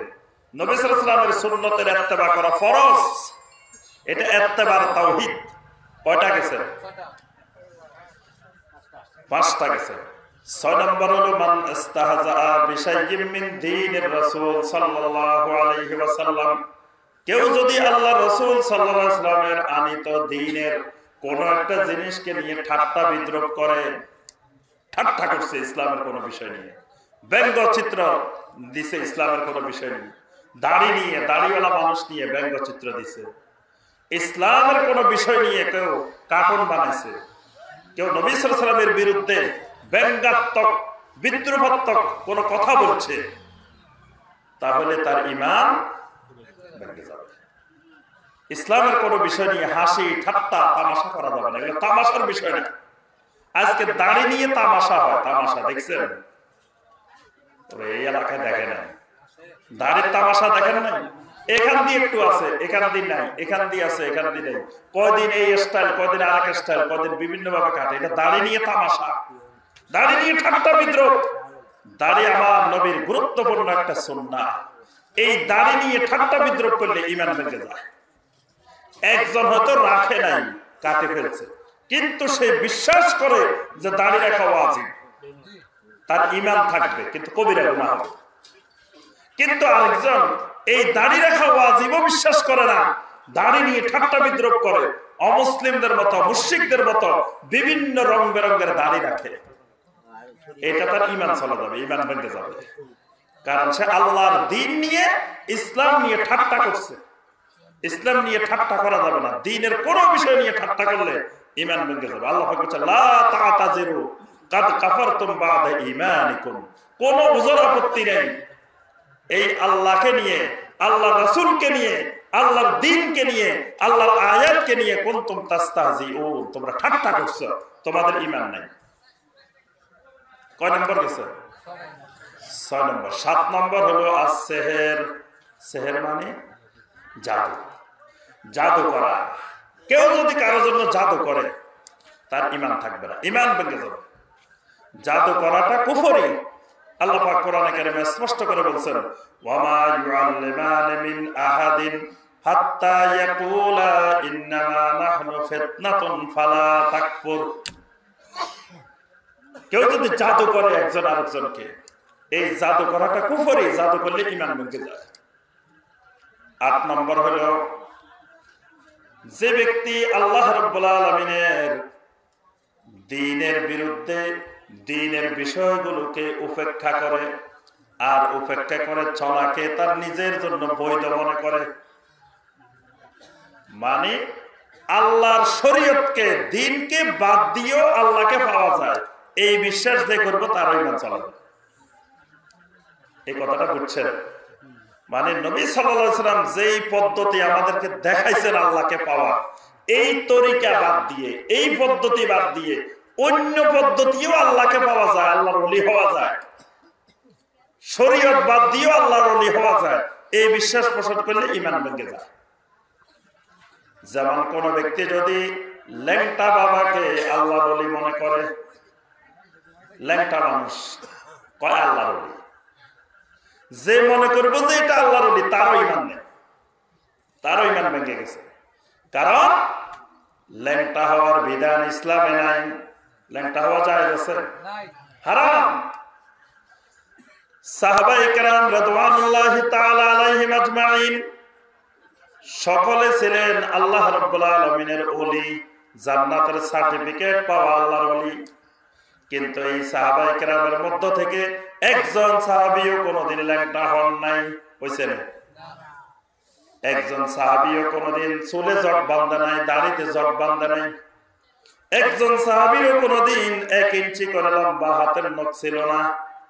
একজন সাহাবীও ময়লা কাপড়, ময়লা বস্তা গায়ে দিয়ে রাস্তায় হাঁটে নাই। তাহলে আল্লাহর ওলির বৈশিষ্ট্য এগুলো হইতে পারে না। এগুলোকে যারা আল্লাহর ওলি মনে করে তাদেরও ঈমান চলে যাবে। শরীয়তবাদে আল্লাহকে পাওয়া যায়, শরীয়তবাদে ওলি হওয়া যায়, এই বিশ্বাস কেউ পোষণ করলে ঈমান চলে যায়। আজকে বাংলাদেশে দেখবেন অনেক ভাই বোন ল্যাংটা হলে কয় আল্লাহর ওলি, কয়ের ভিতরে অনেক কিছু আছে, কি আছে সব দেখা যায়, তারপরেও কয় আরো আছে। আল্লাহর ওলি মনে করে কয় আল্লাহর ওলি, কার ভিতরে কি আছে বলা যায় না। একজন আরেকজনকে খবরদার কিছু কইও না, কোন পাগলের মধ্যে কি আছে, কার ভিতরে কি আছে কেউ বলতে পারে না। তার ভিতরে কি আছে বলতে পারবেন না কেন? সে বলতেছে আমার যা আছে সব খুলে দিছি, তারপরেও তার ভিতরে কি আছে দেখা যায় না। আল্লাহর ওলি হওয়ার জন্য রাসূল সাল্লাল্লাহু আলাইহি সাল্লামের সুন্নাত তার জন্য বাধ্যতামূলক, না হয় আল্লাহর ওলি হওয়া সম্ভব। ইমাম শাফিঈ রাহমাতুল্লাহ আলাইহি বলেছেন, কেউ যদি আকাশে দিয়ে উড়ে, পানির উপর দিয়ে হাঁটে, তাও খবরদার আল্লাহর ওলি বলিও না, যতক্ষণ না সে পরিপূর্ণ সুন্নতের অনুসারী না হয়। এক একটা সুন্নত এক একটা কারামত। অস্বাভাবিক ঘটনা দেখানোর নাম কারামত না, নবী সাল্লাল্লাহু আলাইহি ওয়াসাল্লামের সুন্নত গুলোই কারামত। কার মধ্যে যদি নবী সাল্লাল্লাহু আলাইহি ওয়াসাল্লামের 50টা সুন্নত থাকে, এই ব্যক্তি 50টা কারামতওয়ালা আল্লাহর ওলি। যার ভিতরে যত সুন্নত বেশি আছে তিনি তত বড় আল্লাহর ওলি। কারণ আল্লাহকে পাওয়ার একমাত্র মাধ্যমই হলো কুল ইন কুনতুম তুহিব্বুনাল্লাহ ফাত্তাবিউনি ইউহিব্বুকুমুল্লাহ। আল্লাহ বান্দারে ভালোবাসে, বান্দাও আল্লাহরে ভালোবাসে, মাধ্যম হলো ইত্তেবাউস সুন্নাহ, নবী সাল্লাল্লাহু আলাইহি ওয়াসাল্লামের সুন্নতের অনুসরণ। তাহলে সুন্নতের অনুসরণ ছাড়া ওলি হয়েছে এই বিশ্বাস করলে কুফরি, ঈমান চলে যাবে। কয় নম্বর গেছে? 8 নম্বর। 9 নম্বর ঈমান ভঙ্গের কারণ হলো মুজাহারাতুল মুশরিকিন ওয়া মুআবানাতুহুম আলাল মুসলিমিন। মুশরিকদেরকে সহযোগিতা করা, মুসলমানের বিরুদ্ধে মুশরিককে বিভিন্নভাবে সাহায্য করা। আমার মুসলিম ভাইকে মারার জন্য মুশরিককে সহযোগিতা করা, অর্থ দিয়ে, সমর্থন দিয়ে, বিভিন্নভাবে। এক জায়গায় মুসলিম আর অমুসলিম সংঘর্ষ, আমি যাই ওখানে মুসলিমের বিরুদ্ধে অমুসলিমকে সহযোগিতা করতেছি, তাহলে ঈমান চলে যাবে। কারণ ওই মুসলিমটা আমার ঈমানি ভাই। আজকে দেখবেন অনেক জায়গায় এক মুসলমান বিপদে পড়লে আরেক মুসলমান খুশি, হাসে দূর থেকে। ঈমানের কারণে তার মধ্যে ব্যথা অনুভব হয় না, তার মধ্যে ঈমান নাই। এক মুসলিমের বিপদ দেখলে, কষ্ট দেখলে, মুসিবত দেখলে আরেক মুসলিম যদি কষ্ট অনুভব না করে, তার ভিতরে ঈমান নাই। কারণ মুসলিম হলো কাজাসাদিন ওয়াহিদ, একটা শরীরের মতো। শরীরের এক জায়গায় ব্যথা হইলে আঙ্গুলের মাথা দিয়ে দেখবেন ওই ডায়াবেটিস পরীক্ষা করার জন্য একটু যদি ইয়া করে, একটু গুতা দেয় এখান দিয়ে রক্ত নেওয়ার জন্য, এই ব্যথাটা মাথা থেকে শুরু করে পা পর্যন্ত পুরো শরীরে পাওয়া যায়। মুসলিম হলো এরকম, কোন এক জায়গায় একটু গুতা পেলে পুরা মুসলিমের জাহানের মধ্যে এটা ব্যথা ব্যথিত হয়। যদি না লাগে তাহলে বুঝতে হবে ওই অংশটা প্যারালাইজড হয়ে গেছে, অসুস্থ হয়ে গেছে, তার সাথে মূল শরীরের সম্পর্ক নাই, তার সাথে ঈমানের সম্পর্ক নাই। এটাও ঈমান ভঙ্গের একটা গুরুত্বপূর্ণ কারণ। সর্বশেষ ঈমান ভঙ্গের কারণ যেটি, সেটি হলো আল ইরাজ ওয়ান দীনিল্লাহ লা ইয়াতাআল্লামুহু ওয়া লা ইউআল্লিমুহু। আল্লাহর দ্বীন থেকে এমন বিমুখ, দ্বীন শিখারও দরকার মনে করে না, দ্বীন শিখানোরও দরকার মনে করে না, দ্বীন জানার, দ্বীন বুঝার কোনো দরকার মনে করে না। আমার আব্বা মুসলমান, আমিও মুসলমান, আমার আব্বা জান্নাতি, আমিও জান্নাতি। দিন শিখাও লাগবে না, বুঝাও লাগবে না, জানাও লাগবে না, বাস জান্নাতের গ্যারান্টি পাই গেছে। অথচ দ্বীনের অপর নাম হলো ইলম। আল্লামা ইবনে সিরিন রাহিমাহুল্লাহ প্রখ্যাত তাবেঈ ছিলেন। তিনি বলেন ইন্না হাযাল ইলমা দীনুন, ইলম হলো আল্লাহর দ্বীন। ফানজুরু আম্মান তাখুযুনাহু, এই দ্বীনটা তুমি কার থেকে নিতেছো সেটা দেখে শুনে নাও। তাহলে দ্বীন আর ইলম এক জিনিস। ইলমবিহীন দ্বীন হয় না, দ্বীনবিহীন ইলম হয় না। ওযু করতে গেলে ইলম লাগে, ইলম বাদে ওযু করতে পারবেন? কি বলে কথা কয় না, ঘুমাইতেছেন সবাই? ওযু করতে গেলে ইলম লাগে। ওযুর আপনি কেমনে করতে হবে না জানলে ওযু করবেন কেমনে? ফরজ কয়টা, ওয়াজিব কয়টা, সুন্নাত কয়টা, মুস্তাহাব কয়টা জানতে হয়। তায়াম্মুম করতে গেলে ইলম লাগে, নামাজ পড়তে গেলে ইলম লাগে, খাইতে গেলে ইলম লাগে, টয়লেটে গেলে ইলম লাগে, ঘুমাইতে গেলে ইলম লাগে, সব জায়গায় ইলম লাগে। এই জন্য আমার ভাইরা, ইলমের সাথে সম্পর্ক থাকা এটাও ঈমান। আল্লাহ পাক ঈমানও শিখতে বলছেন। সূরা মুহাম্মদের 19 নম্বর আয়াত আল্লাহ সুবহানাহু ওয়া তাআলা বলেন ফাআলাম আন্নাহু লা ইলাহা ইল্লাল্লাহ। লা ইলাহা ইল্লাল্লাহর ইলম শিখো, লা ইলাহা ইল্লাল্লাহ জানো, বুঝো। ইলমবিহীন ঈমানও হয় না। এজন্য কোন ব্যক্তি ইলম থেকে বিমুখ, জানার চেষ্টা করে না, জানানোরও চেষ্টা করে না, দ্বীনকে বুঝারও চেষ্টা করে না, তো ঈমান ভেঙে যায়। মানে ঈমানের যত্ন না নিলে ঈমান চলে যায়। আপনার বাড়িতে মেহমান আছে, মেহমানের কোনো খোঁজ খবর নেন না। মেহমান কি খাইছে না ঘুমাইছে না আসছে, কথাই বলেন না কেউ, তো মেহমান কি বসে থাকবো? মেহমান চলে যাবে। ঈমান আসছে আপনার ভিতরে, ঈমানের কোনো খবর নেন না, ঈমানের কোনো খোঁজ খবর নেই, তো ঈমান কি আপনার ভিতরে বসে থাকবো না? ঈমান ঈমানের মতো চলে যাবে। বর্তমানে দেখবেন ফেসবুকে, ইন্টারনেটে আপনি অ্যাকাউন্ট করছেন, একটা আইডি খুলছেন, একটা ইমেল অ্যাড্রেস খুলছেন, জিমেল অ্যাকাউন্ট খুলছেন। খোলার পরে আপনি 6 মাস 1 বছর খবর এলাম নাই, 1 বছর পরে দেখবেন এটা ওপেন করে নাই, অটোমেটিক চলে গেছে। ঈমানটাও এরকম। ঈমান আসার পরে যদি ঈমানের খোঁজ খবর না রাখেন, ঈমানের আমল না করেন, ঈমানের সাথে কোনো সম্পর্ক না থাকে, ঈমানের খোরাক না দেন, ঈমানের খাবার না দেন, ঈমানের গেজা না দেন, তো ঈমান চলে যায়, ঈমান ভেঙে যায়। এই জন্য আমার ভাইয়েরা এবং বোনেরা, আপনাদের এখানে আলহামদুলিল্লাহ এই মসজিদের পাশাপাশি একটা মাদ্রাসাও আছে, আছে না? যেখানে হাফেজে কোরআন বানানো হয়, কোরআন শিক্ষা দেওয়া হয়, কোরআন মুখস্থ করানো হয়। পাশাপাশি একটা মাদ্রাসাও আছে, ইবতিদায়ী মাদ্রাসা, আবার নুরানি মাদ্রাসা, আছে না? এই মাদ্রাসাগুলোর সাথে আপনাদের সম্পর্ক গভীর করতে হবে। যত সম্পর্ক গভীর করবেন তত ঈমান সুন্দর হবে, আমল সুন্দর হবে। ইলমের সাথে সম্পর্ক নাই, ঈমানও নষ্ট হয়ে যাবে, আমলও আস্তে আস্তে নষ্ট হয়ে যাবে, সমাজ অন্ধকার হয়ে যাবে, সমাজের ভিতরে শিরক আর বেদাত আসি ঢুকবে। অন্ধকার পাইলেই দেখবেন ঘর একটার মধ্যে কোনো মানুষ থাকে না, তালা মারা অন্ধকার। এটার মধ্যে দেখবেন আস্তে আস্তে সাপও ঢুকে, বিচ্ছুও ঢুকে, জিনও ঢুকে, ভূতও ঢুকে, সব ঢুকে। যেই সমাজে এলেম নাই, যেই সমাজে আলেম নাই, সেই সমাজে শিরক ঢুকে, বেদাত ঢুকে, অন্ধকার ঢুকে। সেই সমাজ একটা অন্ধকার সমাজ।